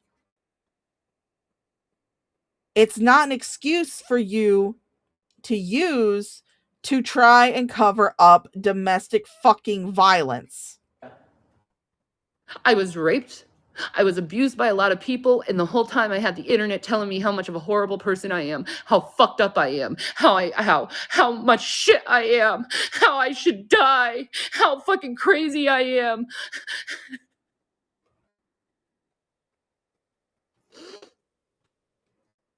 You notice in this instance she's not looking at the chat. That's because she knows if she looks at the chat, this entire character is going to break. This entire, woe is me, feel bad for me because I'm so traumatized. Look at me, I'm actually being able to squeeze out bacon grease from my tear ducts. She knows that that act will completely drop if she looks at the chat. And it hurt me to the core, and I could not function. This is why people need to start being kind to others. This is why people need to not have this. Oh, hold up, guys. Be right back for just a second. Mama Shaw's calling. Attitude where they're constantly bashing and shaming and hurting others, because this is what happens. This is what happens. Yeah.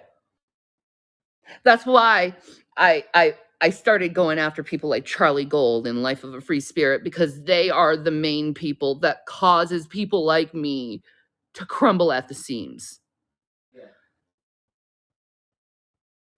Yeah. It's obvious that Charlie doesn't give a fuck about what the law says, okay? You can say whatever you want about me, okay? I have a mental disorder, okay?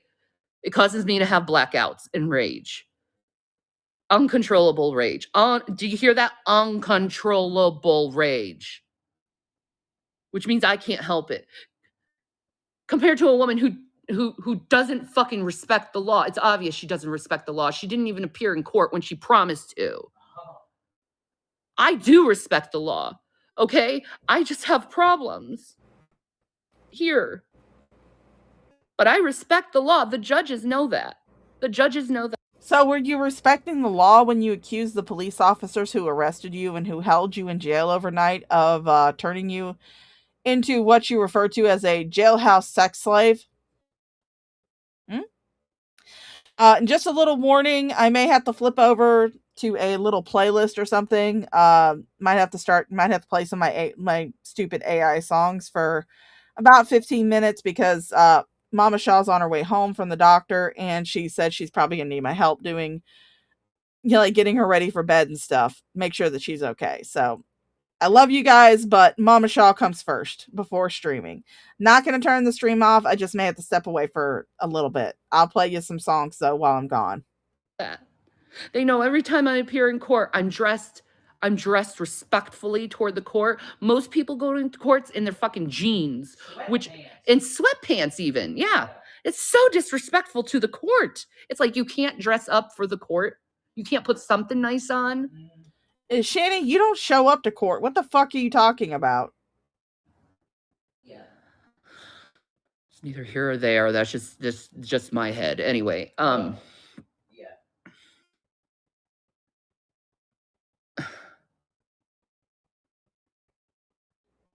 No, Charlie Gold, you should shut your mouth about Chantel, Amberlynn Reed, all of them. Just shut your fucking mouth. Yeah. You have no place to even try to say that you're a better person now when you're the biggest lawbreaker out of all of us. You disrespected the court. Shanny, now ALR and Foodie Beauty, as far as I'm aware of, do not have criminal records, especially ALR. They've just said some bullshit that is absolutely reprehensible. But Shanny, out of everybody that you're talking about currently, you are the biggest criminal. You are the biggest criminal. You've been arrested multiple times for assaulting people. Actual fucking arrests. Not self-arrests. Not turning yourself in. Not, turning yourself in, being processed, and then being released the very same day. No, you've gone to actual fucking jail. And you've been arrested for violent crimes. Not because you just had a traffic ticket and you didn't show up to court because the court papers got sent to the wrong address. No, you were actually led away in handcuffs and were carted to the jail for beating your boyfriend with a fetish whip.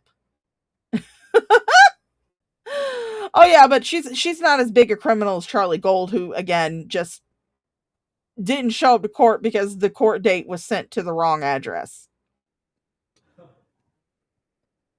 You disrespected the court because you can't even Shanny, you disrespect the court with your smell. If you ever showed up to the court, they would ask you to leave because, good God almighty, people should not be subjected to your odor for a long period of time.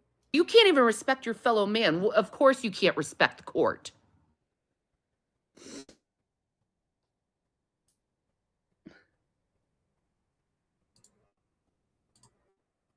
Idiots from the Phoenix Gallery.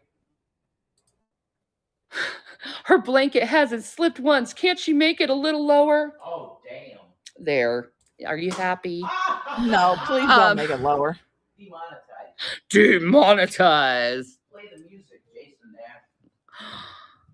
Whatever. Jason Nash should play the music. I've had rooms full of people seeing me naked, okay? I know that. Well, that's after giving birth. It was like after giving, I don't know how many people were in my fucking room when I was giving birth to Will. There was a lot of people in my room when I was giving birth to Will. That's cool. Like his birth was special. That's neat, dude. That's really cool. So, in all honesty, I just, whatever. I've had inmates see me naked. Inmates. I've seen inmates see me naked. I've taken showers with a bunch of naked females. Hoorah. Damn. Yeah. There's a scene. A sexy, hot, boot camp shower scene. with all the fit females. In Boulder County Jail? I'm talking about when I went to the military, dear. Oh, the military. The okay. Navy. I thought. For those of you who don't know, for those of you who may not know this from Shanny's lore, she did actually attempt to enlist in the Navy. She made it through maybe a week, 2 weeks, if we're being generous, of boot camp before she was booted out. So she actually did not serve in the military because she couldn't even make it through boot camp. That's what she's talking about. They gave you a shower in prison. Okay. Hot. Okay. And I'm just saying, all us ladies, we all looked good. We all looked good. We were all, our bodies were rock hard, solid. We were fucking rocking it, okay, in those showers. General Patton's grandson was damn. Well, it was funny, though. The shower scene, though, in Separation's completely different because at that time, they used to kick people out in the military for being gay. Yeah. So I actually experienced that, seeing people get kicked out of the military for being gay. Wow. So there was about 5 of these lesbian girls in Separation, right? Oh, my God. Oh, they loved me. They all wanted. There was almost a prison rape scene in What? in Separation, yeah. So all the lesbians decide. I was sitting on the dryer, just chilling, waiting, whatever. I don't know what I was doing. Oh. But all the lesbians came up to me and they started shoving their titties in my face and they said, "Lick my titties, baby. Lick my." Oh, kind of like how you did to Jason. I have that video up on my channel where you shoved your tits into his face when he was sitting there saying, "I do not consent. I do not consent. I don't want this. I do not consent." But you continued to shove your tits in his face. Okay. So it's a borderline rape when it happens to you, but it's not at all when it happens to Jason. I see the double standard here. All of them. Yeah, they were good, man. I tell you, if I was at that time, if I was in my mind now, then I would have gone for it. I would have. Yeah, because here's the thing: these women, guess what they were? They were skinny black women. Oh my God, like my type, right? Really?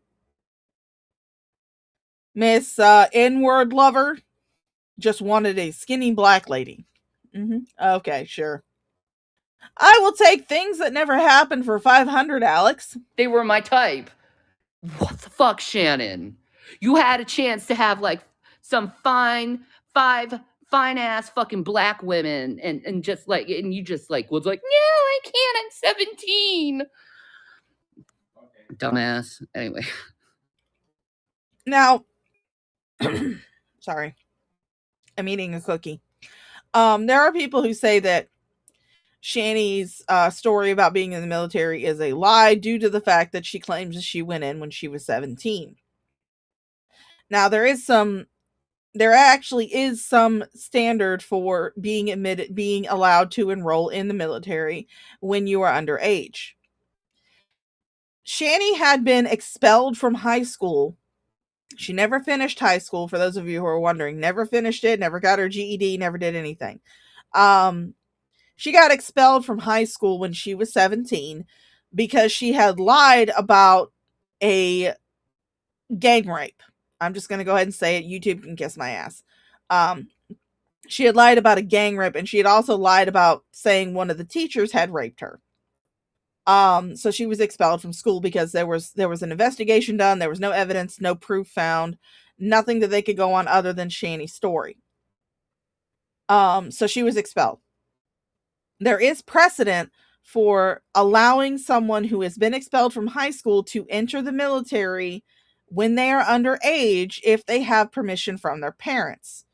Now, given that the way that she behaved, I would not doubt that her parents probably did sign the forms to allow her to go into the military. Usually when you do that, especially when you're underage and you have not graduated high school, usually comes with a requirement that after basic training, after boot camp, you are then allowed to go and get your GED.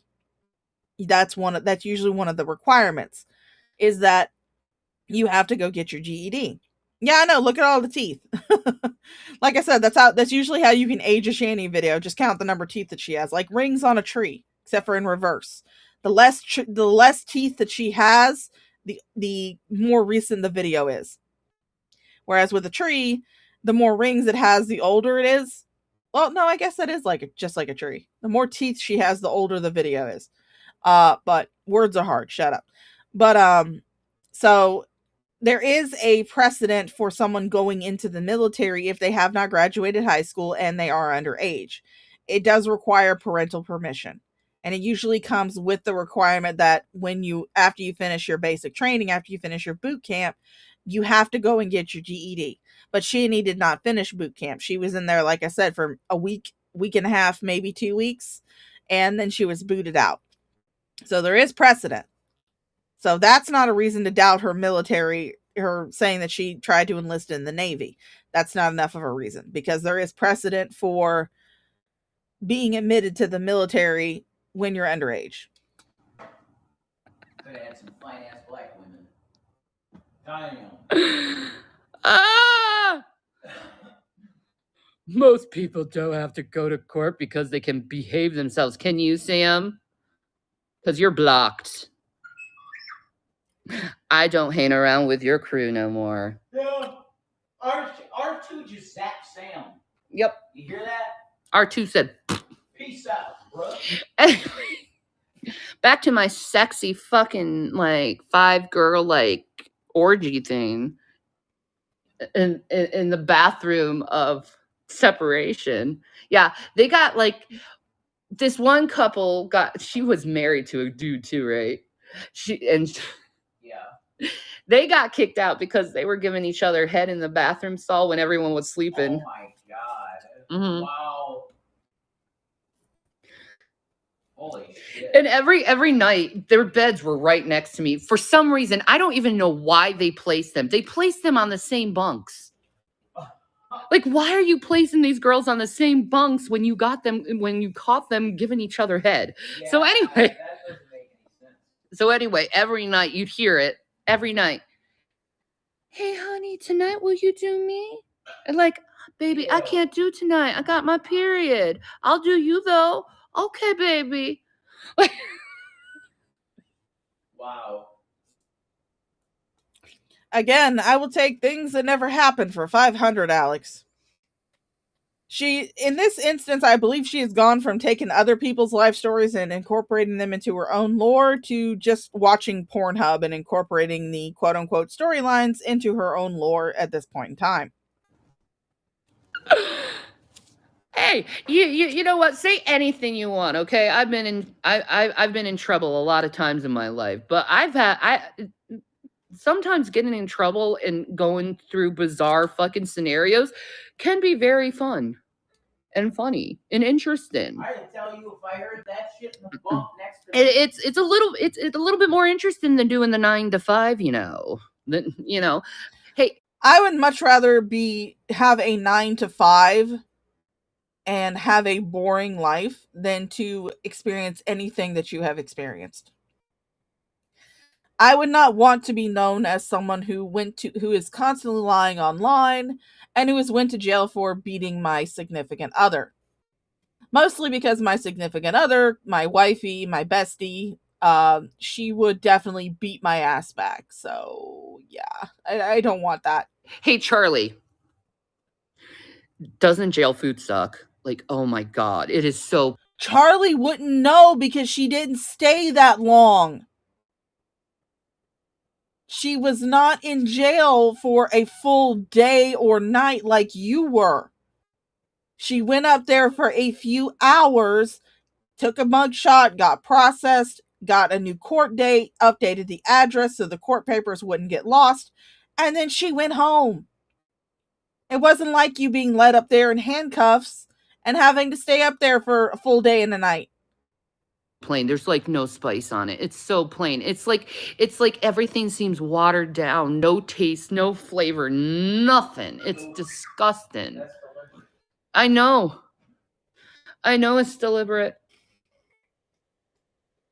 I couldn't take it. I couldn't take it.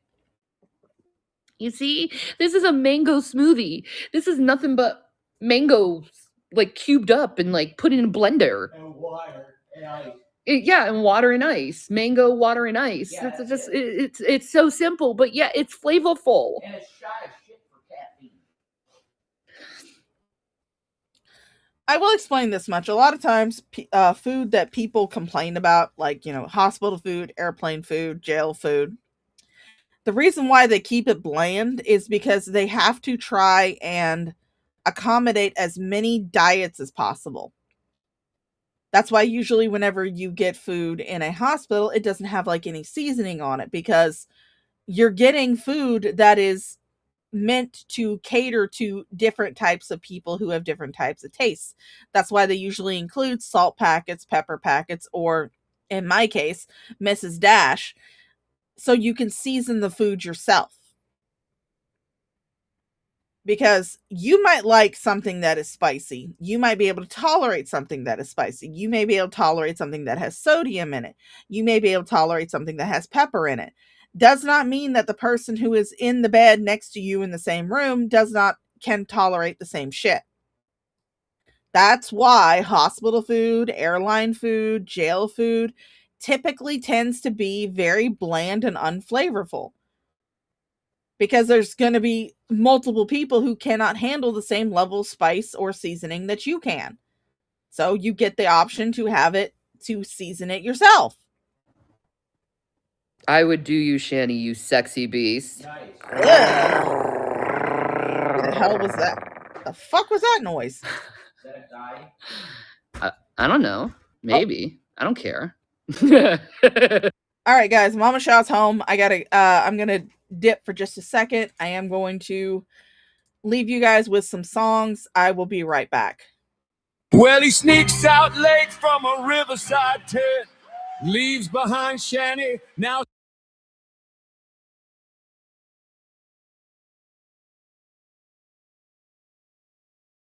she's wondering where he went.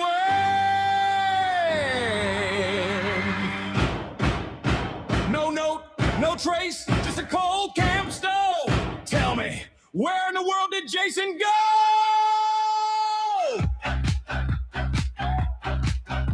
He was last seen looking by the muddy shore, talking about leaving, couldn't take it no more. Packed up, nothing left his boots behind. Now Shanny's searching, but she's losing her mind. He could be drifting down a highway lane, catching rides in the back of a rusted out van, or hanging out where the night folks play. But no one's seen him since yesterday. Where in the world did Jason go? From the tent by the river flow. Did he split real fast? Did he take it slow? Ain't nobody here who knows. Where in the world did Jason go? Shanny's searching high and low, from the bridge to the liquor store. Where in the world did Jason go? Check the campsite, not a crumb to find, just a busted chair and a warning sign. Some folks say he was heading south, mumbling plans with a cigarette mouth. He could be hiding in a roadside dive, telling tall tales just to stay alive, or down by the tracks where the cold winds blow. That's the last place anyone saw him go. Where in the world did Jason go?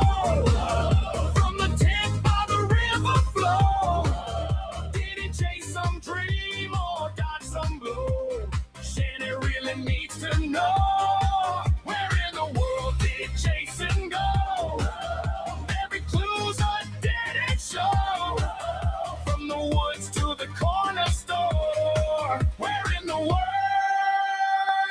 did Jason go?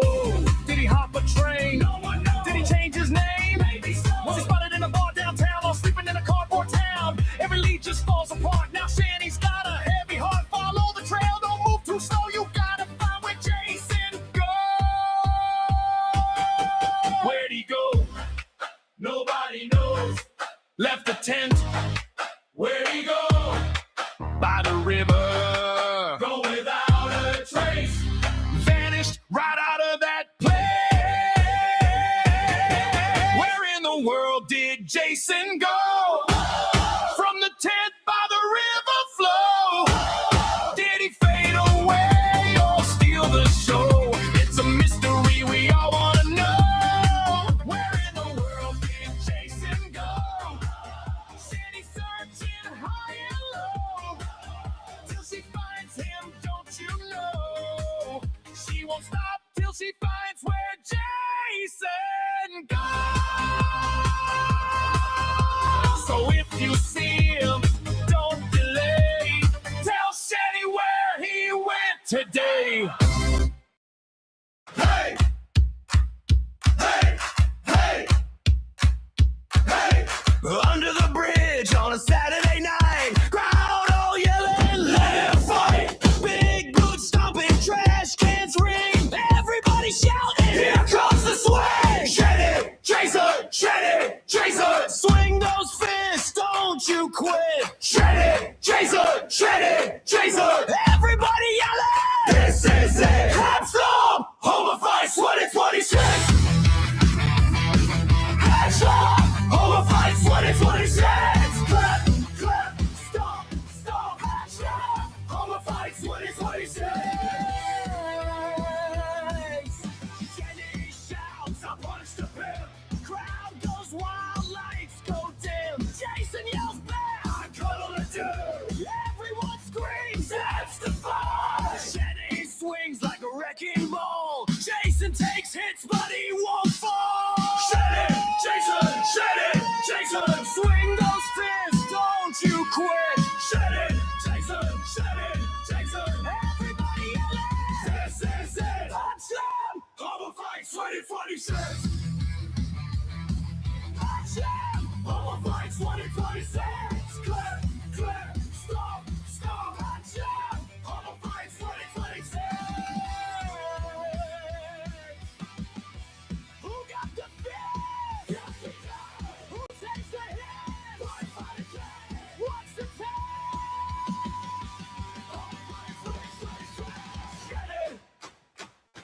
Jason, Shanny! Jason, Shanny! Jason, Shanny! Jason, stop, stop! Clap, clap, clap, clap, clap, clap, clap, clap! Raise it up and start the screams! Hot shit! Homicide 2026! Hot shit! Homicide 2026!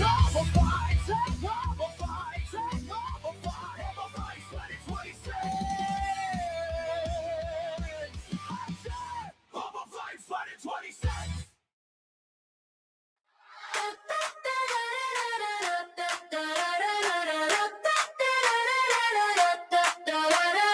Up in Colorado where the mountains glow, Shanny had the penthouse view and the stereo. Jason on the balcony lighting up the night. Bad weed burning but the city looked right. Cash flying fast like confetti in the air. Luxury couches, designer chairs.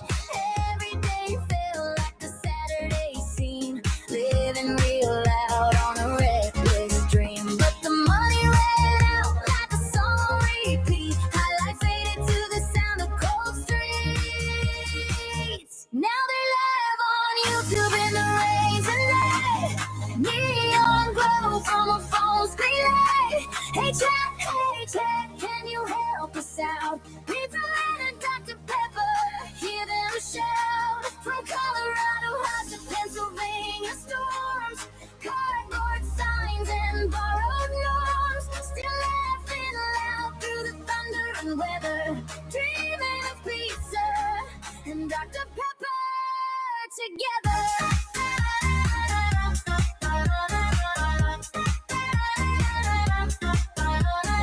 Shelter door slammed with a rule they broke. Streaming after lights out, yeah, that was the joke. Pack your bags, boys, take the show outside. So they hit the sidewalk with their Wi-Fi pride. Shanny whines in the phone, camera glow. Jason's hacking cough echoes through the snow. Raindrops tapping like passion makes the night less numb. Cold wind blowing, but the camera's still on. When the end is watching, you're never alone. Now they live on YouTube in the rain tonight. Neon glow from a phone screen light. Hey Jack, can you hear the sound? Gasoline and Dr. Pepper, hear them shout. From Colorado high to Pennsylvania storms. Cardboard signs and borrowed norms. Still laughing loud through the thunder and wind. Dreaming of pizza and Dr. Pepper together. Life spins wild like a carnival ride. From penthouse glass to the curb outside. Ooh, but a song and a stream and a flicker of hope keeps two lost kings learning how to cope. Yeah, live on YouTube in the rain tonight. Pizza and puddles by the street lamp light. Hey Jack, don't forget about pizza and a Dr. Pepper. Help them out. From Colorado up to Pennsylvania cold. 1,000 strange stories waiting to be told. Still singing loud through the stormy weather. Pizza and Dr. Pepper. Dreams forever.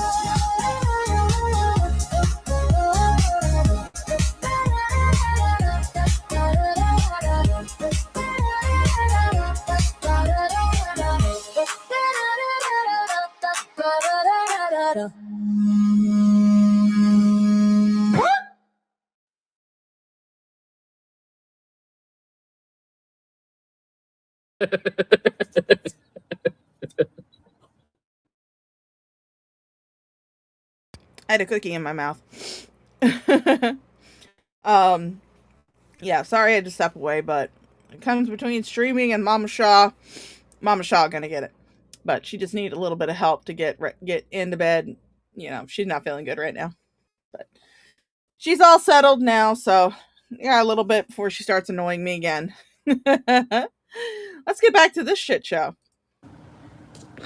People are freaks nowadays. They want to have sex with everyone. I know. God. Ugh. Did you hear about Tana Mojo in Logan Paul? Oh my God. Don't talk about my brother and sister-in-law. Brother and sister-in-law? Yeah. Mm-hmm. I unfollowed my sister-in-law because she's a The chat wants to run train on Shanny. I'm not that type of girl. wow. Nope.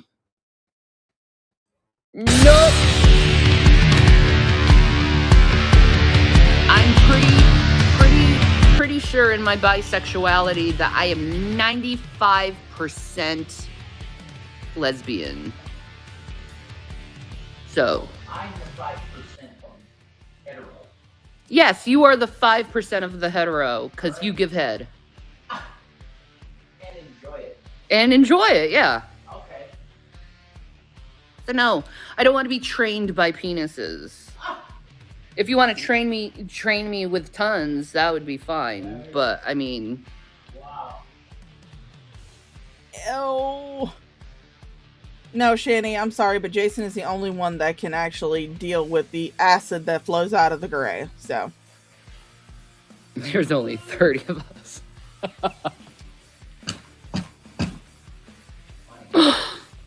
I know, right? No, I can't stand to look at a man. Men are assholes, man. They just like, it's just like, oh, look, she's got tits. I want to lick them. I mean, as a woman, I kind of do the same fucking thing when I see a nice pair of tits. So. Okay. Yeah, pretty much. You're right about that. How about make love to my mind, my heart, my spirit? How about, you know, work with that a little bit more, you know, because that's, you know.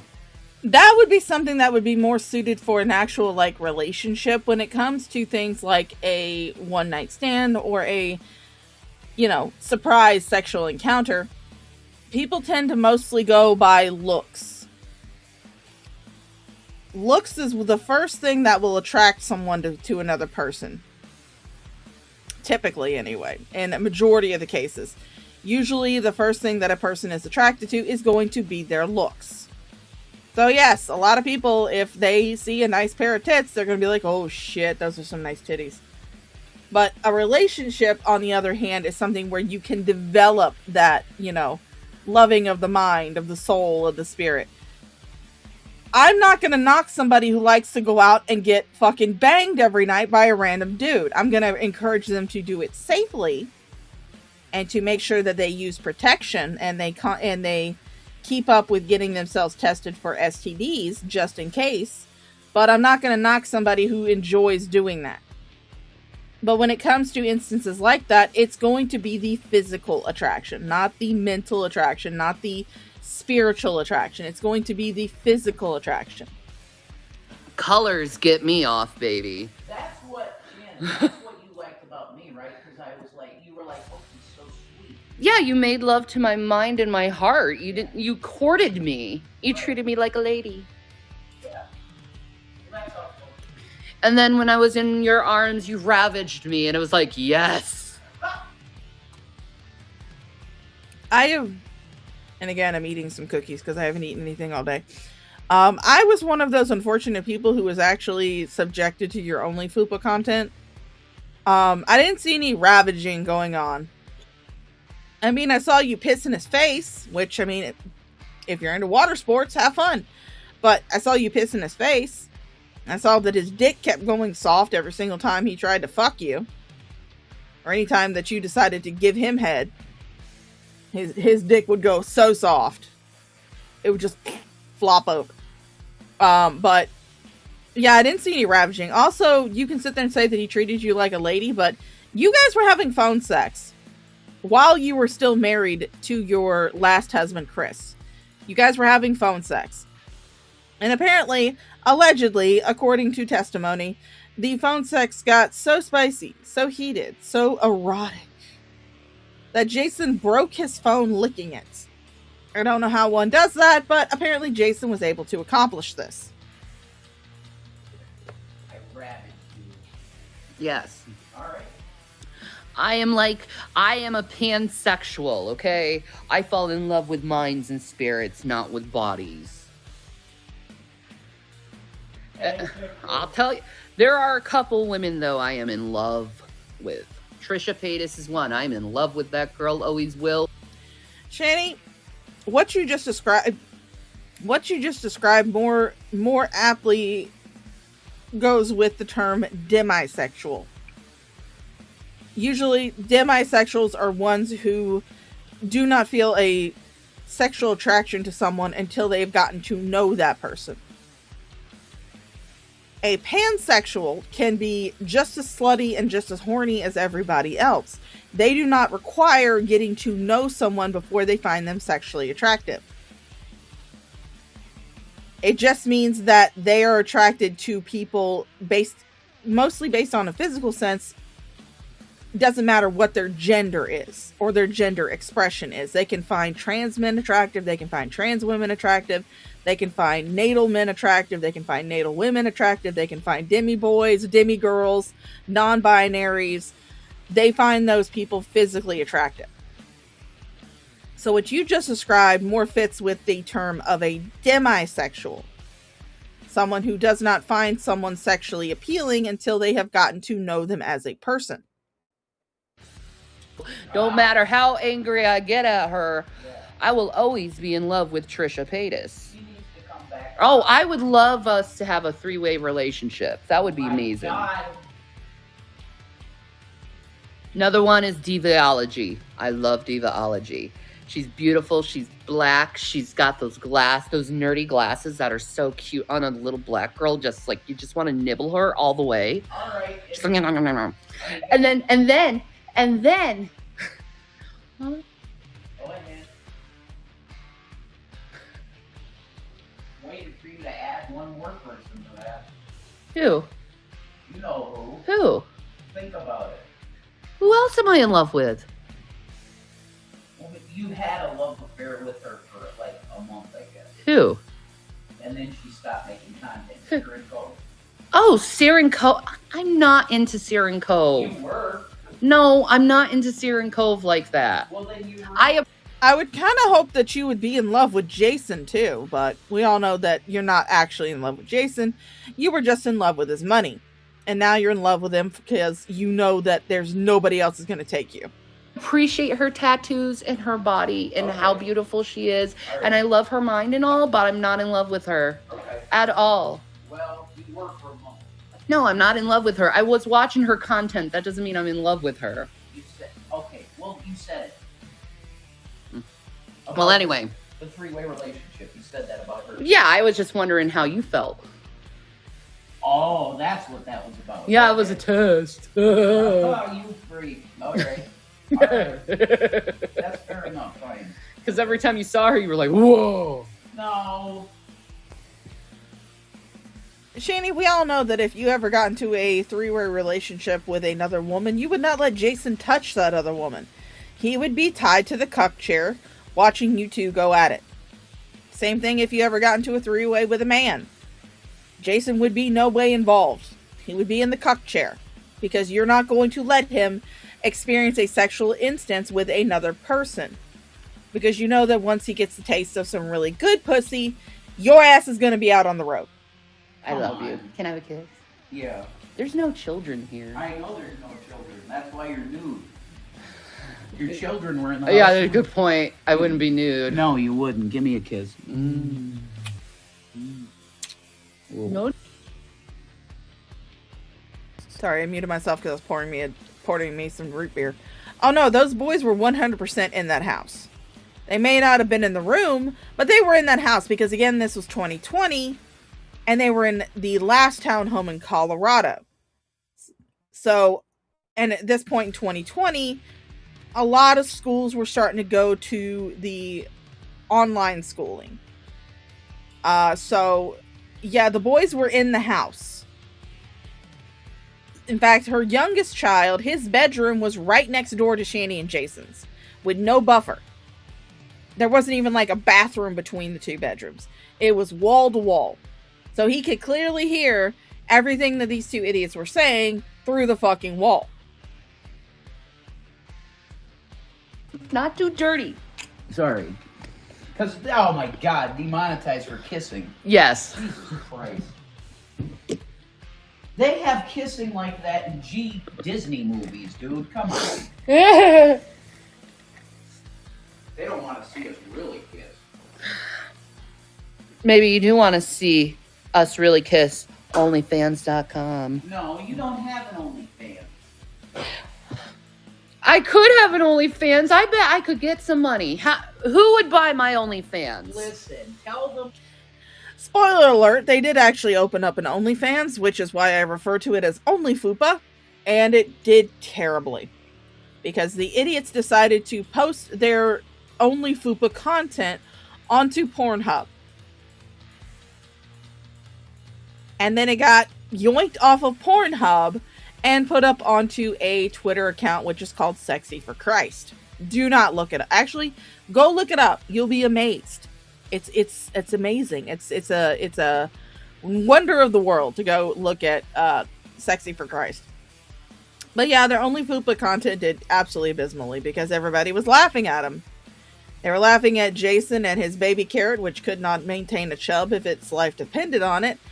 And they were laughing at, one of the sound clips was, oh, the suction! When Shanny was attempting to give Jason a blowjob, but his baby carrot kept flopping over because he couldn't maintain an erection to save his life. To go to Revelation News Patreon and pay for the Shanny and Rev Naughty Talks if they want to see kissing and shit. Because we'll do that for them. Yeah. I guess so. Can we make content on Patreon and say fuck YouTube? Make content on Patreon and say fuck YouTube? We could. Promote it. Yeah. Yeah, Red Feather, the kids at well, this was early on in 2020, so the kids could be in school, but Shanny was very well known for isolating her children, especially as they got older. So I would not doubt that the boys were still at home even during this portion. But Yeah, the kids at the boys' school knew about Shanny's only fupa content and made fun of them for that, which was probably what led to William threatening self-harm that Shanny decided would be a good idea to live stream to her audience. Yeah, because I would give you the money for my shit. I def buy your OnlyFans. Ha! Oh! All right, that's it. Start an OnlyFans. We're doing it. Do it. Shower time with Shanny. Oh, no. Bath time, though. No, bath time with Shanny. Yeah, because we could get away with that without you having to show your tits and everything. Yeah. We could get away with that. And let's not forget that at this point in time, not only were her children were actively viewing her live streams. Like, they would be in her live stream chatting with other people, and they were mods on her channel. Some of the OG Shanny reactors, sort of like, Frank, Burnt Toast, Jules, Drag, they had actually mentioned a few times chatting with Shanny's children because they were in her live chat. So they were actively viewing their mother behaving this way. But Shanny is a wonderful parent, guys. She is A+ mom. What is OnlyFans? They don't know Nikocado. OnlyFans is a website where you put videos on for your fans, and your fans pay you a certain amount that you decide to pay. 20, 30, 50. Yeah, it could be like $20 a month, $10 a month. Trisha Paytas right now is selling her OnlyFans for $8.99 a month, and she does everything. Yeah, everything. Who would pay money to see Shaw's feet? I was talking to somebody about the fact that I needed money to get a new graphics card for my computer. Luckily, the wifey was able to help me out with that. But someone was like, "Why don't you sell feet pics?" I was like, "Nobody wants to see my feet." Well, masturbate lies. And well, she did give head in one, she said. She fucking blew it, dude? Yeah. Oh, I think it was Sean's, actually. I would love to watch that, actually. Oh, Jesus Christ. You gotta see Sean Vanderbilt's dick. Well, Shan Vanderbilt wanted to see me. He came on to me. Whatever. So, anyway. Again, I will take things that never happened for $500, Alex. Everyone in Hollywood fucks each other. Just accept that, dear. Did you seriously compare yourself to a Hollywood celebrity?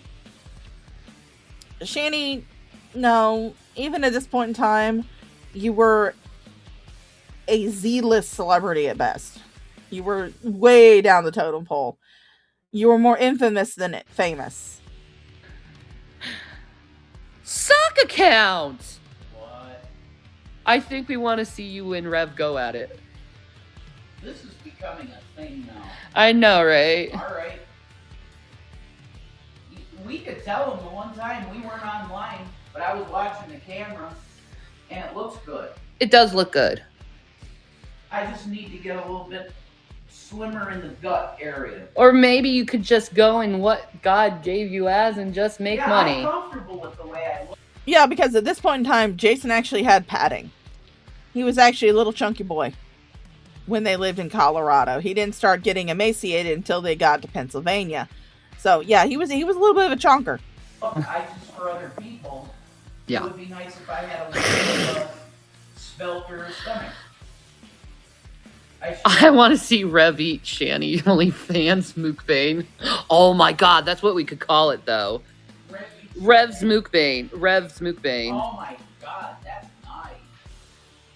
Ew. And again, ew, because I'm remembering.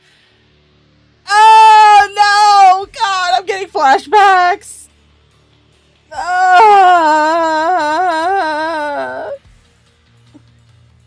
We could do that. We could angle the camera up and down, and they could see my technique and everything. That would be cool, actually. Rev will give you some tips. I could actually. Rev will give you some tips on how to make a woman piss on you. But that's for me to know, damn it. Okay, you want to tell them how you feel right now? Alright, I'll make a deal. Give me the fucking camera. I'll make a deal with you folks, alright?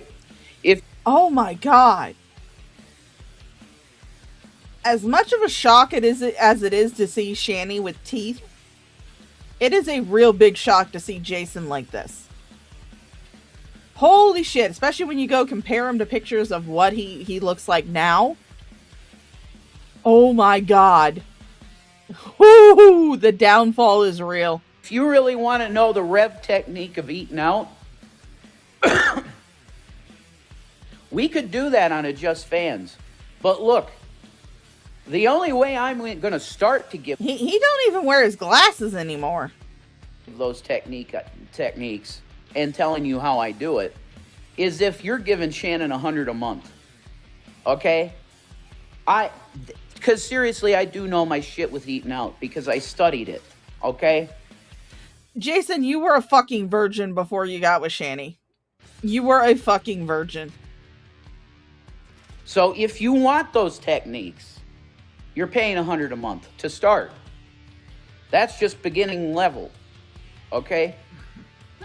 I can get this woman to squirt like a river. All right? No, Jason, she wasn't squirting on you. She was pissing on you. Which, I mean, I'm not going to knock somebody's fetish. If you're into water sports, then you're into water sports. That's it. $100 a month. How did I study it? It's called the internet. There you go. $100 a month and they get my techniques of eating you out. Because I make Cry Me a River goes on here when I'm down there. All right? Folks, $100 a month and you'll have women squirting. There you go. Yes, ladies and gentlemen, for $100 a month, you can learn Rev's technique to get a woman to piss on you. This is a weird video. It's probably going to get demonetized and banned. No, it's going to be like, this is 18 plus content. Yeah, you always are. Whatever. You're never children's content. Mm-mm. Neither am I. Mm-mm. Neither am I. Charlie Gold right now. This is supposed to be about me and you're talking about you. It's okay, Charlie. You're in the, you got jail cred, so. You have a lot of viewers She doesn't have jail cred because she didn't go to jail. right now. You have 38 live. Damn, Rev is an OG. Shanny, you're a lucky lady. Damn.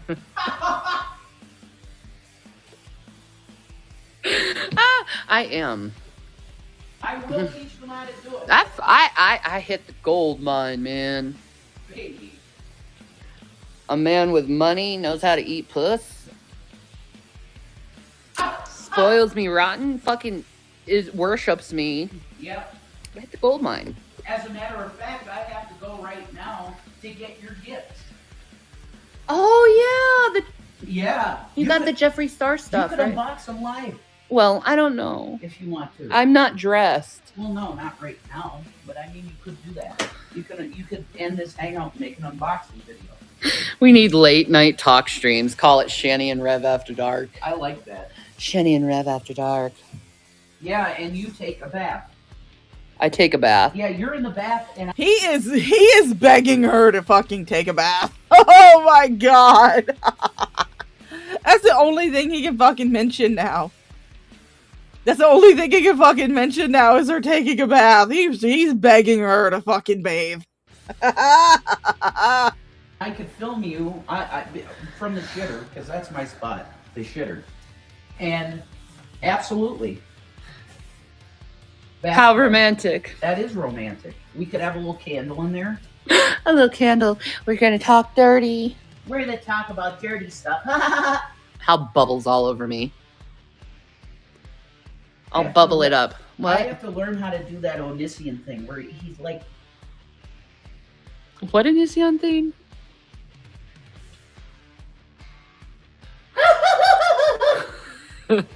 where's my kombucha? Look at his gunt! Look at his little gunt! Oh, it looks like two little ass flaps. Look at his little gunt. God, it's hard to imagine this was only 6 years ago. This was only 6 fucking years ago. He had this little gunt. He had this little gunt 6 years ago. But yeah, if you see all this shit here, like the TV and the stand and the bed that she's on, that was Rent-A-Center furniture. Because at this point in time, despite how they were pretending online, the money was really starting to run out at this point. Because the townhome that they are in during this video was $3,000 a month, and as far as I'm aware of, I don't think they paid like half rent for half of the time that they were in there. I'm covered in kombucha. I'm covered in soda. But yeah, he does this thing where he makes his arms really tight and he bounces back and forth. He was dressed as a clown when he did it. Remember that? I am atheist. I am atheist. I am atheist. I'm going to hell. I'm a atheist. I'm a atheist. I'm a atheist. I fully believe that drink that she's drinking is laced with THC. Because holy shit, as she goes on with the live stream that she's doing here, she gets more giggly. I honestly do believe that the drink that she's drinking had some form of THC in it, probably. I'm going to hell! And he's dressed up like Satan. Oh, Hussy, and there's a video for him. You just make the video. Just shout us out. Why do you not like me? I am Omniscient. I had my clown mask in there somewhere. I'd put that on for you and just do this. It's really creepy, you know? He had a mallet, too, and it was with his real doll with a camera, and he Of course, these two idiots would just love Onision. smacks it with the hammer? You could use that. What? What? Your lightsaber. Why? Yes, that is Pikachu with a wig on. Vader's saber? What am I supposed to do with this? Like, look at all this stuff that's in the house. Look at all the stuff that's in their room. And then you go and watch the MTV Crib style apartment tour, and look at how little the kids had in their rooms. Very, very fucking little. And then you look at all this fucking crap that Shanny and Jason have in their room. Because I believe at one point they also had, I can't see it in this one, I don't know if it's off screen or if they get it later on, but they had a mini fridge and a fucking microwave and a hot plate.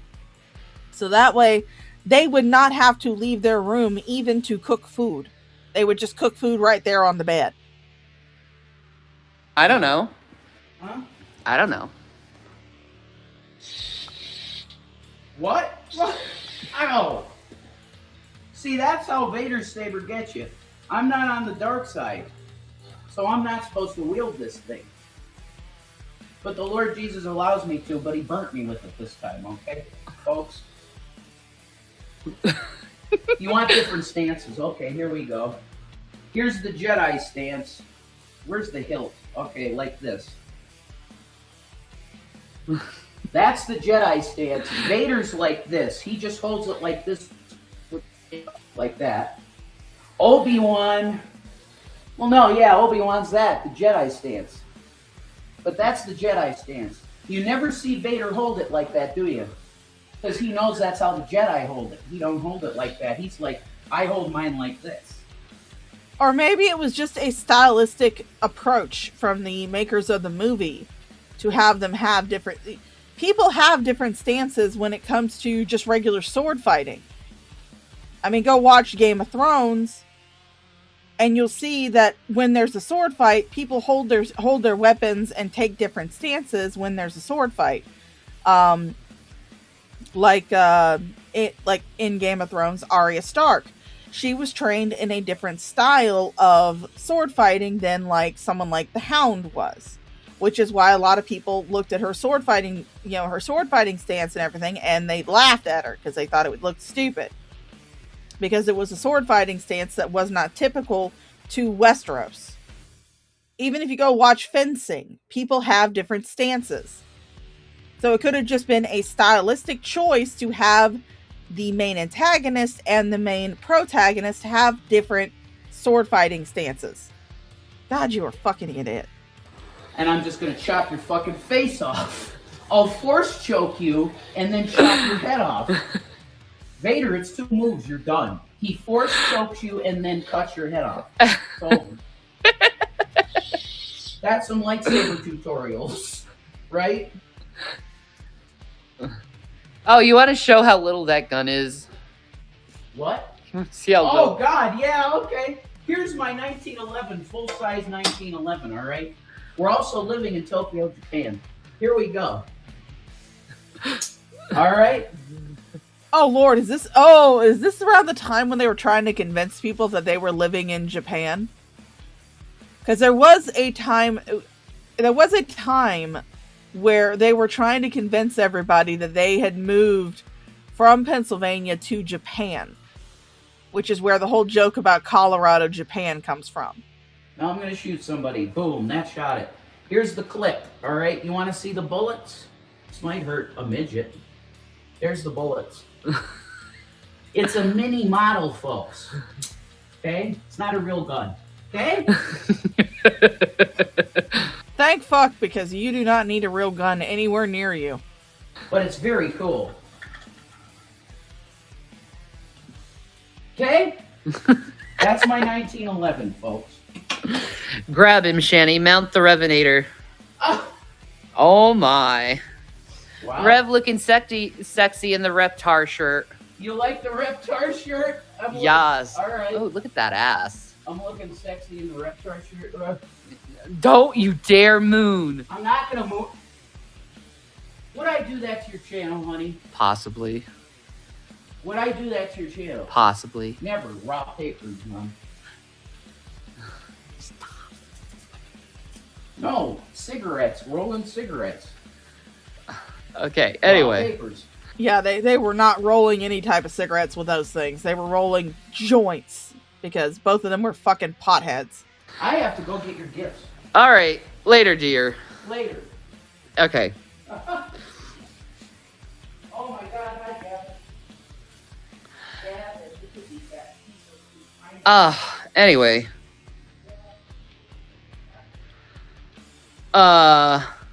He just totally my mind is just like, what am I in? Where am I? He just left me. My brain is just went, bah, bah. Yes, private time with Shanny. Unzips. Oh, dude, no, please don't. Ew, no. I'm a mother. I've had children. So mothers can't be found sexually attractive? Is that what you're trying to say? I mean, because there's a little rhyme that my brother used to say, because he was dating a single mother at the time, and he used to say this little rhyme that I actually found hilarious.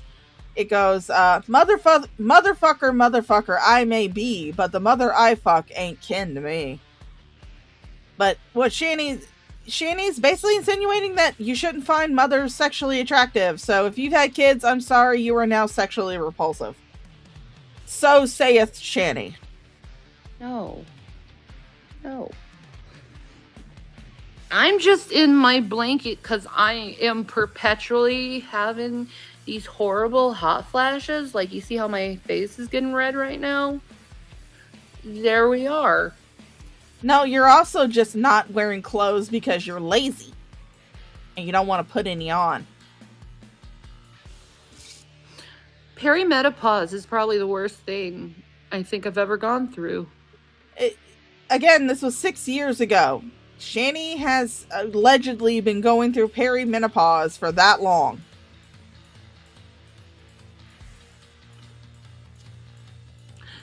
So,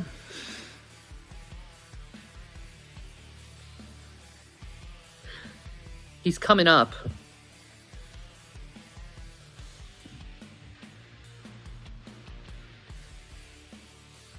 Oh, she muted herself.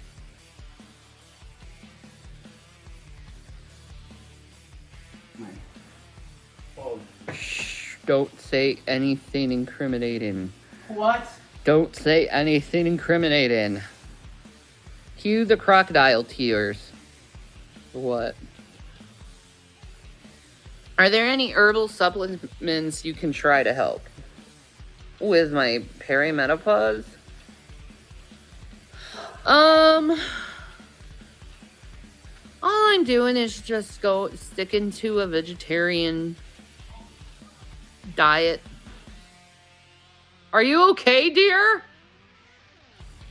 She claimed that she was doing a vegetarian diet, but she was in no way a vegetarian. Don't let her fool you, folks.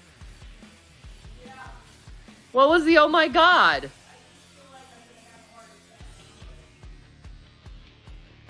You feel like you're gonna have a heart attack, but you're all right?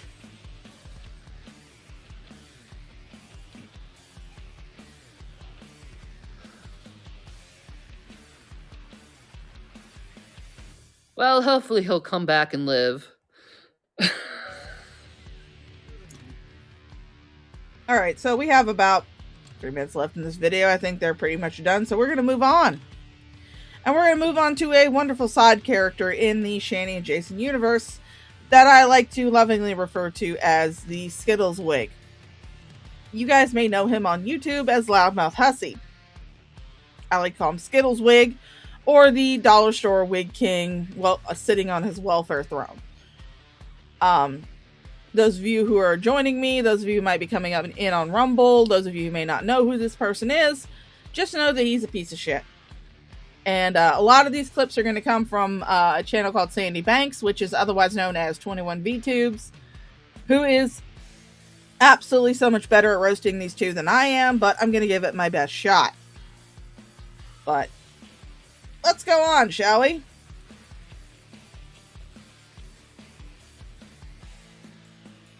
My new phone. Go. Nice. You like it? Nice. I Okay. do. Okay. Oh, that was the phone that Hussy grifted his audience out of. That was a $1,200 iPhone that he grifted his audience out of. I'm gonna get rid of my avatar there. But yeah, that was the phone that he grifted his audience out of. Huh. Interesting. But anyway, this one is called Carrie and Hussy encourage audience to call police because of their YouTube drama, which is a staple of the Carrie and Hussy community.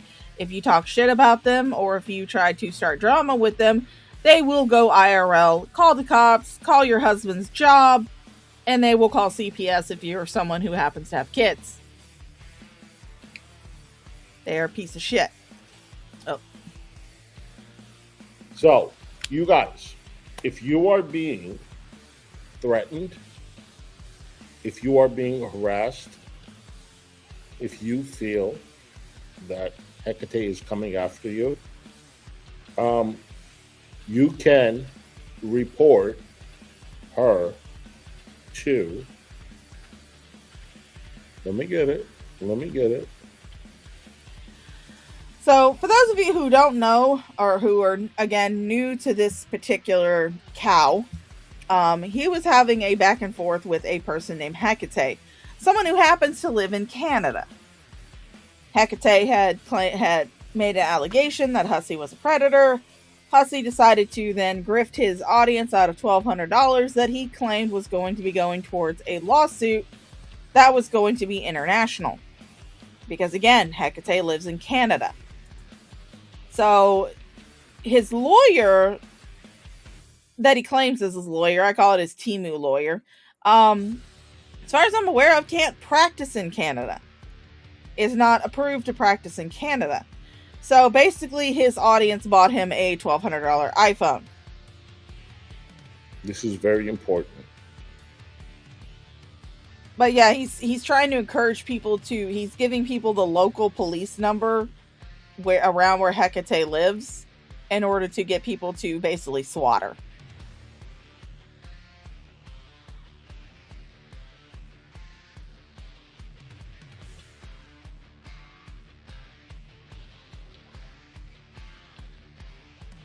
Hold on one second. Okay, so the officer's name is Officer Bellino.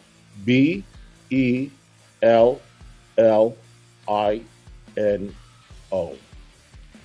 That's B-E-L-L-I-N-O. His badge number is 5037. That's 5037. Okay? You can call and report whatever you have to say. And Again, these two idiots say that they never go IRL, that the people who are talking shit about them go IRL. They're the ones that are going IRL. Meanwhile, I have not heard of anybody from any of their detractors, any of the people who comment on them, any people who talk shit about them, encouraging their audience to call the police on them. Now, I will say that Carrie has had a welfare check done on her. I don't approve of anybody going IRL. We're just here on YouTube, talk shit about each other. Unless you happen to see a person who is actually breaking a law or who is visually a danger to themselves or others, do not call the police. Do not waste their time. Do not waste their resources. It's not worth it just for YouTube fucking drama. We're all just here to talk shit. But I have never heard of anybody. 21's never done it. Frank's never done it. Nobody who Burnt Toast has never done it. Nobody who talks shit about these two idiots has ever, as far as I'm aware of, as far as I have heard personally, none of the people who talk shit about these two have ever encouraged people to call their local police station.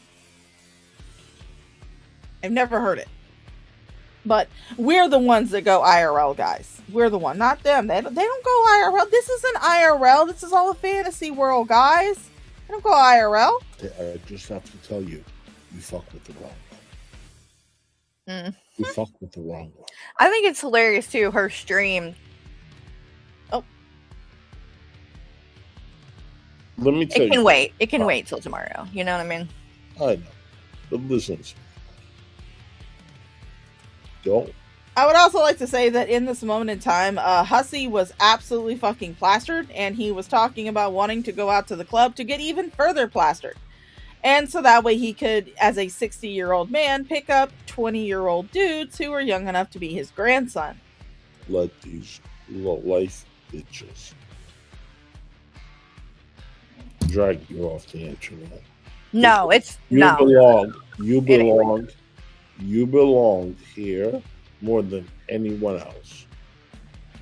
You belong here more than anyone else. I appreciate that. I Thank you. love you. Love I'm you so lucky that I know you. I feel the same. I really, really am. Guys, I love you so much. I am so glad that I know you. I am so glad that I have you in my life. Because, you know, if I didn't have you guys in my life, I wouldn't have anybody in my life. Because I'm a 60-year-old friendless piece of shit that doesn't know what real life actually is. Because I live perpetually online. But I love you guys so much. You guys, you deserve to be here more than anybody. You deserve to be here more than anybody, and I love you guys so much. Because again, if I didn't have you, I wouldn't have anybody. Because I'm a 60-year-old alcoholic, friendless piece of shit on the internet. I really, really thank you for everything you have done for me. Thank you. You've done a lot for me too, hon. I know I am going through a lot right now. And I understand. And let me tell you something. Carrie doesn't complain. It doesn't help. She never complains.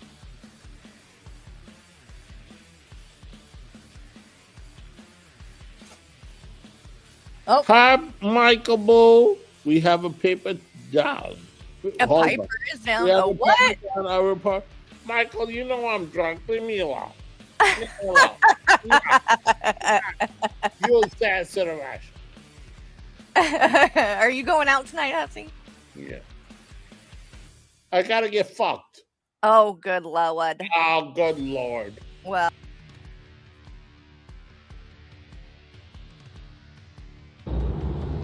I mean, this one right here is coming from Frank Crude AF, and I played that one because, he probably shouldn't get drunk before he goes out, because then he winds up doing shit like this.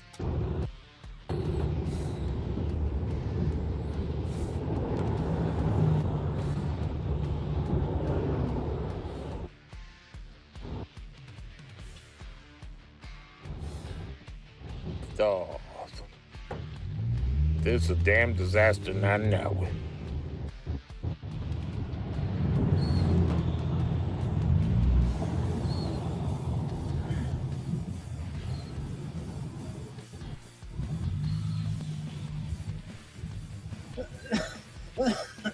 You better cover your mouth, honey. Ain't nobody trying to get sick over here. Sure. People cough for multiple reasons, and it doesn't necessarily mean that they are sick. And yes, this is the infamous video where Hussy harasses a poor cab driver because the cab driver's not getting him fast enough to his booze and young men that he can take advantage of. You ain't got no damn KN95 mask? Sure. Oh, my store. Oh, my stars. He coughing up a damn storm in here. He coughed one time, you fucking weak-willed, thin-skinned little bitch. Shit. Ain't nobody trying to get sick. Oh yeah, he did wind up taking the stream down. Of course, it was too late because everybody and their grandmother had clipped it and downloaded it, but he did wind up taking this down. Oh, my stars. Oh, my stars. For those who don't know, Hussy, again, for those who don't know, a little bit of lore. Hussy's the little affected, like, extreme accent that he does, he's basically mocking his black nanny that he had when he was a kid. He's imitating her. He's basically mocking her. So when you hear him do that, oh my stars, and doing that, like, really aggressive fucking accent, it's not his native accent. He's basically just mocking his black nanny. Oh,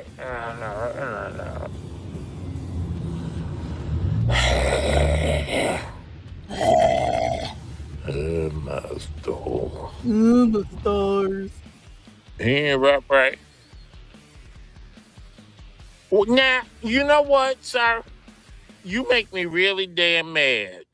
You didn't have to come on the highway when you know good and damn well there's traffic there. Sir. Huh? Enough. Dude, you don't even drive. You have to be carted around everywhere. And you know damn well your welfare isn't paying for you to take these cabs to go to clubs every fucking night. So your audience is paying for it. They're paying for your cab, they're paying for your cab, Uber, whatever. They're paying for your transportation. They're paying for your fucking drinks and whatever else you use to get those 20-something-year-old men into your bed, despite the fact that they are young enough to be your grandsons. Yeah. Oh, now you don't want to answer me, bitch. Oh, my stars. I am so damn mad. This is all right. Sir. You speak English? No. Then what the hell you doing picking me up for? Oh, that's a little bit racist and xenophobic there, Hussy.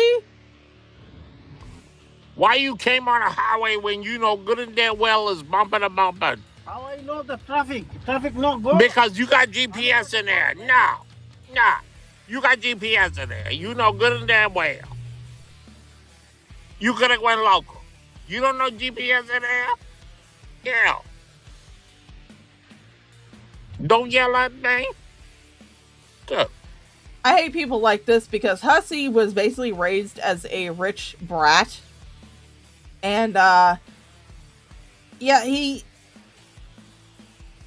sitting there mocking and harassing a dude who is just trying to earn himself a living. See, this is why I don't Uber anymore. I couldn't tolerate. I mean, not that I ever had like an angry drunk like Hussy's being right now, but I just didn't like people being in my car. Especially when they were drunk, because they could throw up in my car and then I'd be left with cleaning it. But dude, someone is transporting you and it looks like it could very well be their own car. So they're just an Uber driver. They're transporting you in their vehicle to take you to a club so you can continue to get shit-faced and try to pick up 20-year-old dudes.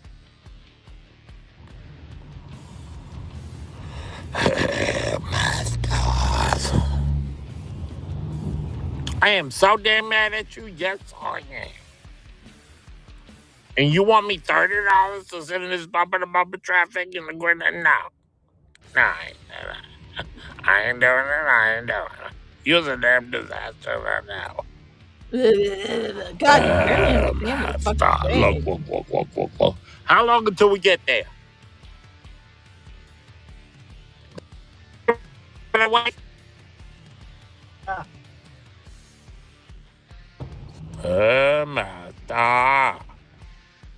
Where you from?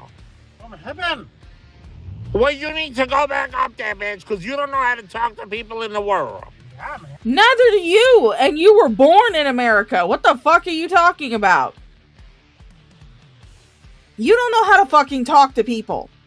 You're being rude, entitled, obnoxious. You don't know how to fucking talk to people, and you can sit there and try to say, oh, well, I was drunk. No, I'm not going to give you that excuse. You're being an asshole. You're sitting there berating, telling somebody just because they don't want to fucking talk to you and interact with your fucking absolute obnoxious dumbass.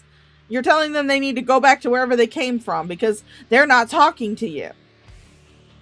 Yeah, usually when someone gets in and they're as aggressive as you're being and as stupid as you're being, yeah, you normally don't respond to them.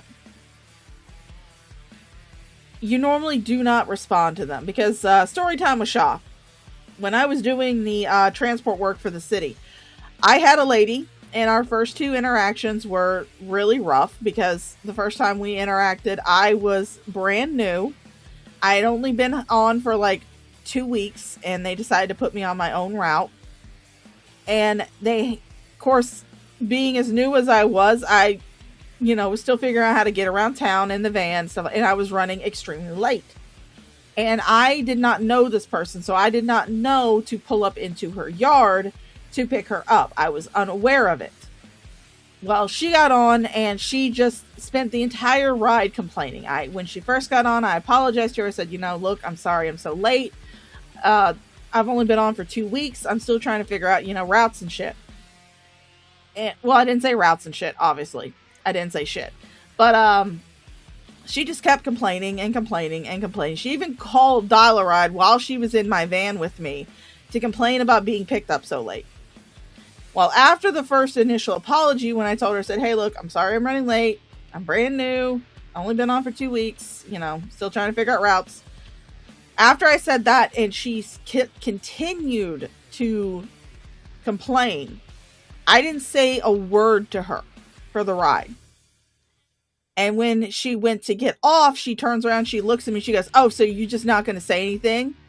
And I just turned around and looked at her. I said, well, you have a lovely day. And then I dropped her off. After those first 2 rough interactions that we had, I actually became her favorite driver. Because after those first 2 interactions, I went and picked her up again. And, we spent the entire bus ride talking. Because she wasn't angry, she wasn't pissed off or anything. And when she was pissed off, I didn't want to further create a further aggressive environment. So I didn't respond to her. But the third time I picked her up, we spent the entire van ride talking. Just chit-chatting. Back and forth. She was telling me about her day. I was telling her about my day. It was a really good time. And when she went to get out the van that time, she stopped and she looked at me and she goes, you know what? You're one of the first drivers that's ever actually really talked to me. And I was like, well, it was a fun little van ride. I'm glad we were able to talk. I actually wound up becoming her favorite driver. And she was kind of upset when I told her that I wasn't going to be back because, you know, the city had canceled my job's contract and I was going to be laid off. And she was really sad about it. She was like, "Oh my God, I'm going to miss you." And so she was really sweet. But yeah, usually when it's someone who is that aggressive and constantly complaining, you don't respond because you don't want to further antagonize, basically. Shut your ass. You know me? Master. He's a disaster. He's a disaster. He's a man. You don't even know. Master. You was a bumper to bumper. You should have went local. You know damn better.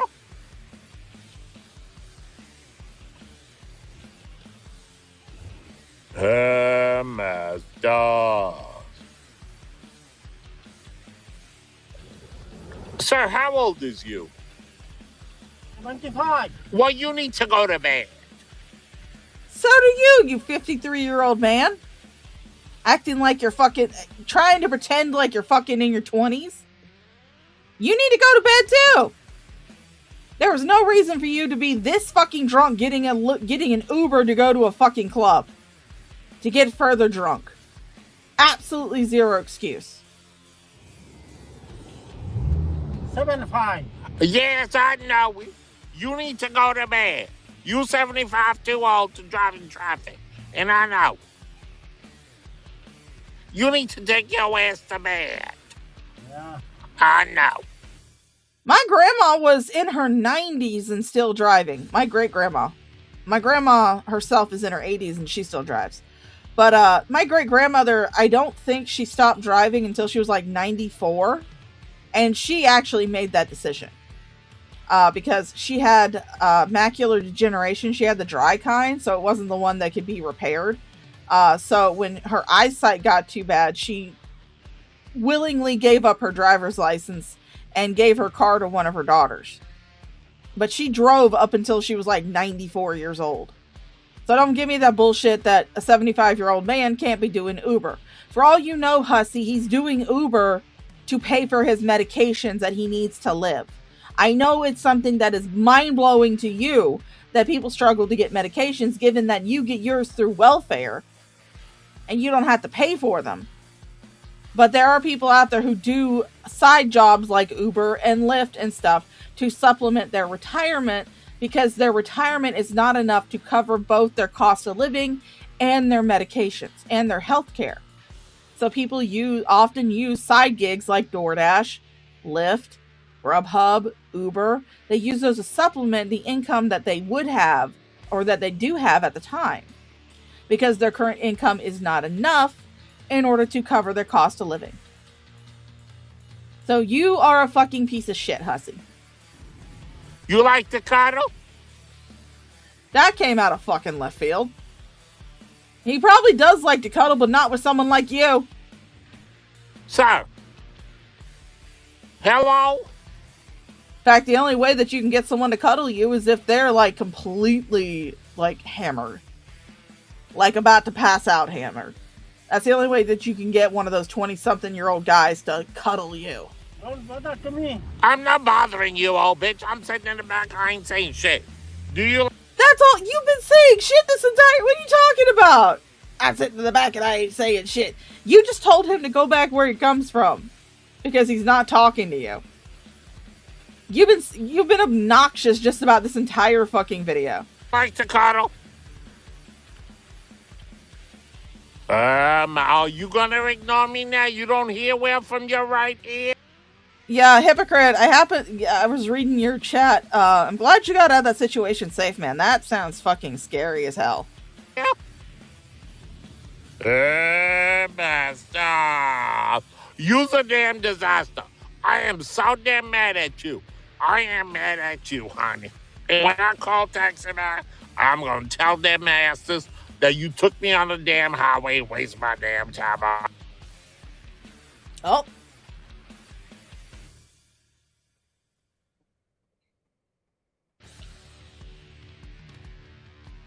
Oh yeah, for those of you who don't know, Hussy is very well known for his lawsuits. So if Hussy ever comes after you or comes after a family member and tries to say that you're harassing him and that he's going to sue you for harassment and defamation, just take this clip to court. So whoever wants to continue talking about me, please do it. Please do it. Oh, you're giving us permission to talk about you. Okay, I'll continue to do it then. Because it doesn't affect me at all. Scammy. Oh, but you were saying that the whole reason why you were suing all these people like DC Media Girl, well, not Negs. He didn't sue Negs. He sued DC Media Girl. And why you're threatening to sue Tragic and Hecate is because of the stuff they were saying about you online was affecting you. So it doesn't affect you? Hecate, Tragic. There you go. If you happen to find this stream, there's that clip. You can find it on Sandy Banks. Channel link is down in the description. And 21 has it. So even if they try to strike Sandy Banks, 21 has it downloaded. So if anybody is threatening, if Hussy is suing to threaten you, then just get this clip from 21 and play it for the judge, because he's just said that, we can say whatever the fuck we want to online. It doesn't affect them. Well, Hussy, here's what I think about you. I think you are a pathetic loser. You are a 53-year-old man who cosplays very badly, all alone, in your apartment, in your Section 8 housing apartment. You have a nasty-ass pile of wigs on the floor behind you, which, those of you who don't know, I am a cosplayer, and that fucking triggers the shit out of me. That triggers the fucking shit out of me. Seeing that pile of wigs. Especially since all of my wigs from my cosplay days are still put up carefully and wrapped up in plastic bags after they have been brushed and braided. And they are currently in a box in my closet.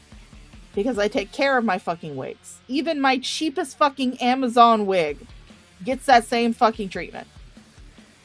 So I think that you are a pathetic loser. You are a detriment to the LGBTQ plus gay alphabet soup community.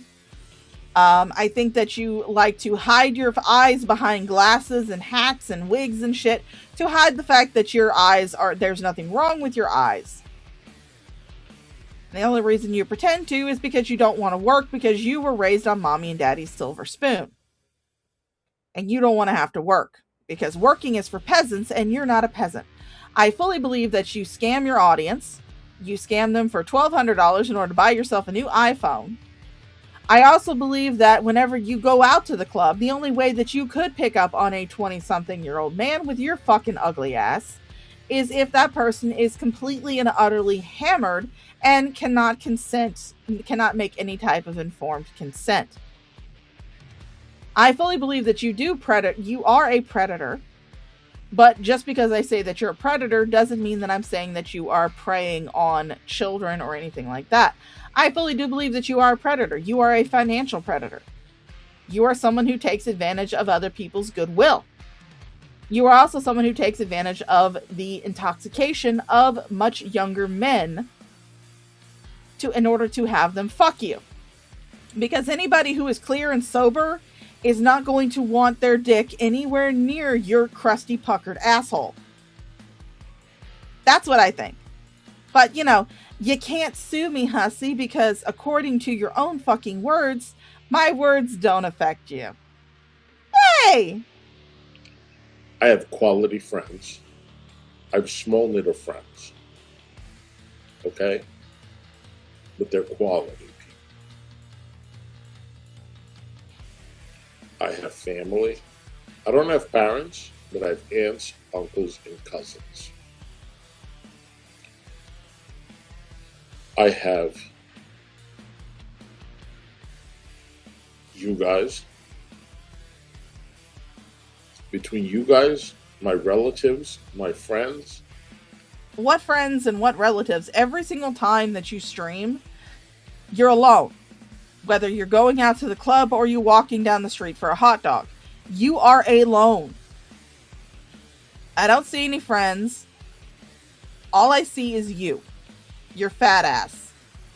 For those of you who are wondering, Hussy beat weight loss surgery. He beat it so bad that it should probably sue him for assault and battery. This motherfucker had weight loss surgery. Shanny is a big ass bitch, but at least she isn't a big ass bitch who had weight loss surgery. And my attorney. Your attorney is a friend? God, tell me you are a friendless loser without telling me you're a friendless loser. And my cat.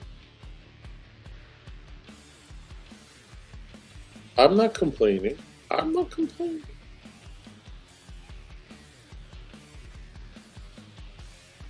And people might say, oh, you're alone. You don't have a relationship. You don't have a boyfriend. Been there, done that. But let me tell you this.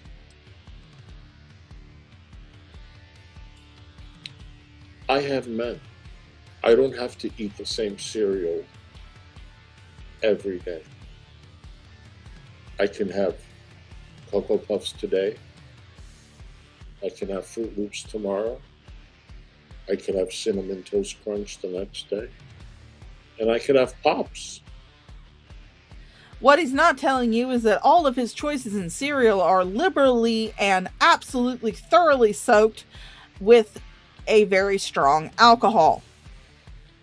Because the only time that he ever gets these men is when he goes out to the club and they're completely wasted.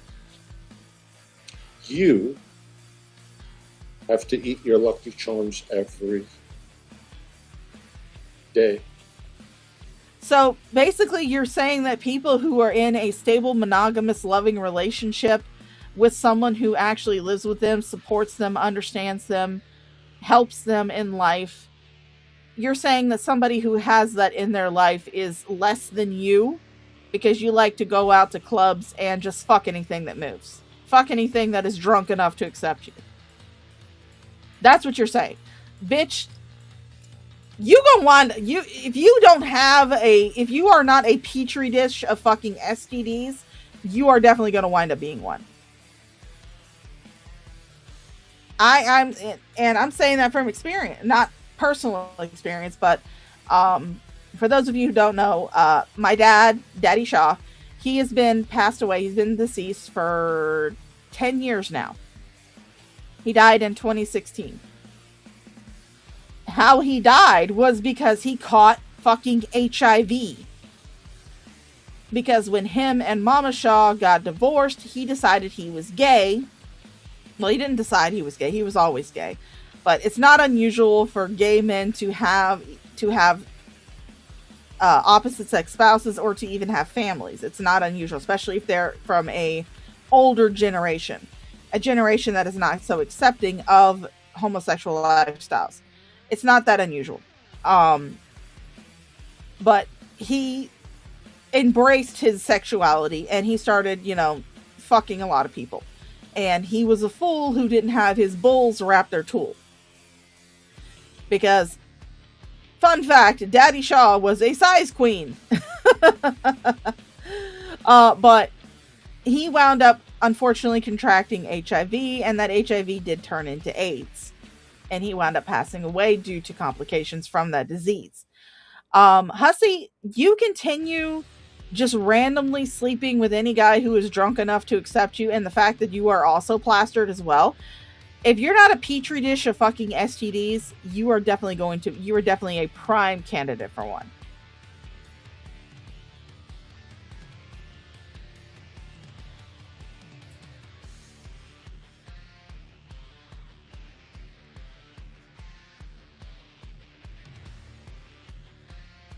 If I wanted to be in a relationship, you best believe I can be in a relationship.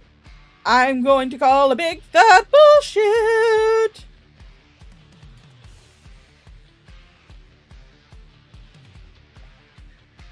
If I was in a relationship right now, I would probably have to keep my ass at home.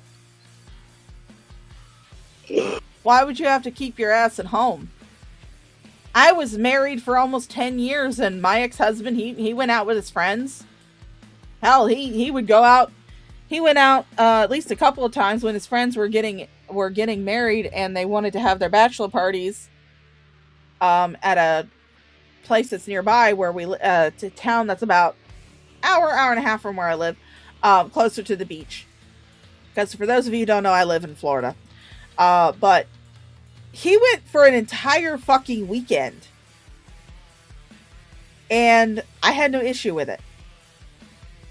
Absolutely zero issue with it. So why is it that if you say you're in if you're in a relationship, you can no longer go out? Because my ex-husband went out, but as he got older, he stopped going out more and more because he was getting older. He was settling down. But when we were, first married, first engaged, first dating, everything like that, yeah, he would go out. Sometimes he would go out every weekend with his friends. Why? Because we were in a stable relationship. I trusted him. I was fine with him going out. I had no issues with it. Absolutely none. So you saying that if you were in a relationship, you wouldn't be able to go out anymore is just an excuse for you not being able to have a relationship. Because someone who is as messy and volatile, I mean, we saw how the fuck you went off on that goddamn cab driver. An innocent cab driver. You just tore into him while you were drunk. Imagine doing that to a domestic partner. You wouldn't be able to hold on to one. Well, guess what? I'm going out. After this show. What are you doing? What are you doing? I love you so much. I know.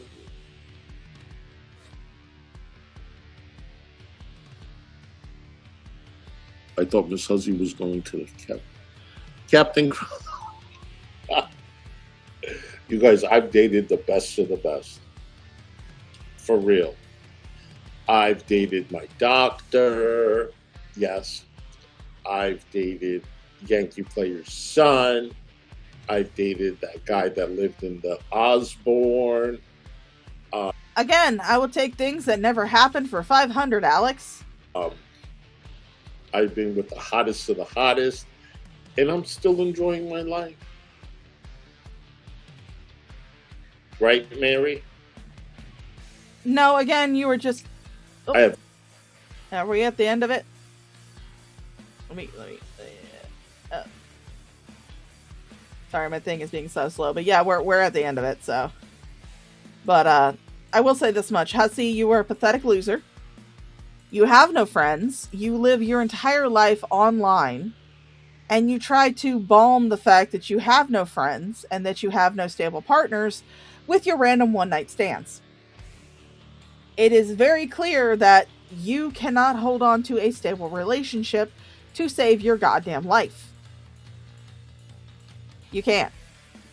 It's impossible. But anyway, with that out of the way... Oh, there we go. Alright. With that out of the way, ladies and gentlemen, guys, gals, non-binary pals of the Show Off Theirs channel, we have reached the end of our stream. I really enjoyed it. I hope you guys had fun too. Again, thank you to the Cash App that I got and the Super Chat. You guys are amazing. Thank you so much. For those of you who are catching this on the replay, whether it be on YouTube or Rumble, yes, I am playing this. I'm also streaming this to Rumble. So if you happen to catch this on the replay and you liked it, give it a thumbs up. If you didn't, downvote the shit out of it. Leave a comment. Leave several comments. Get into protracted arguments in the comments. Talk about shit that wasn't even covered in the stream, in the comments. Drive up that fucking engagement. Let's go, people. I have been the Shaw of Thirst. You guys have been my most beautiful, wonderful, absolutely delectable thirst quenchers. And I will see you the next time I decide to stream. Ta-ta!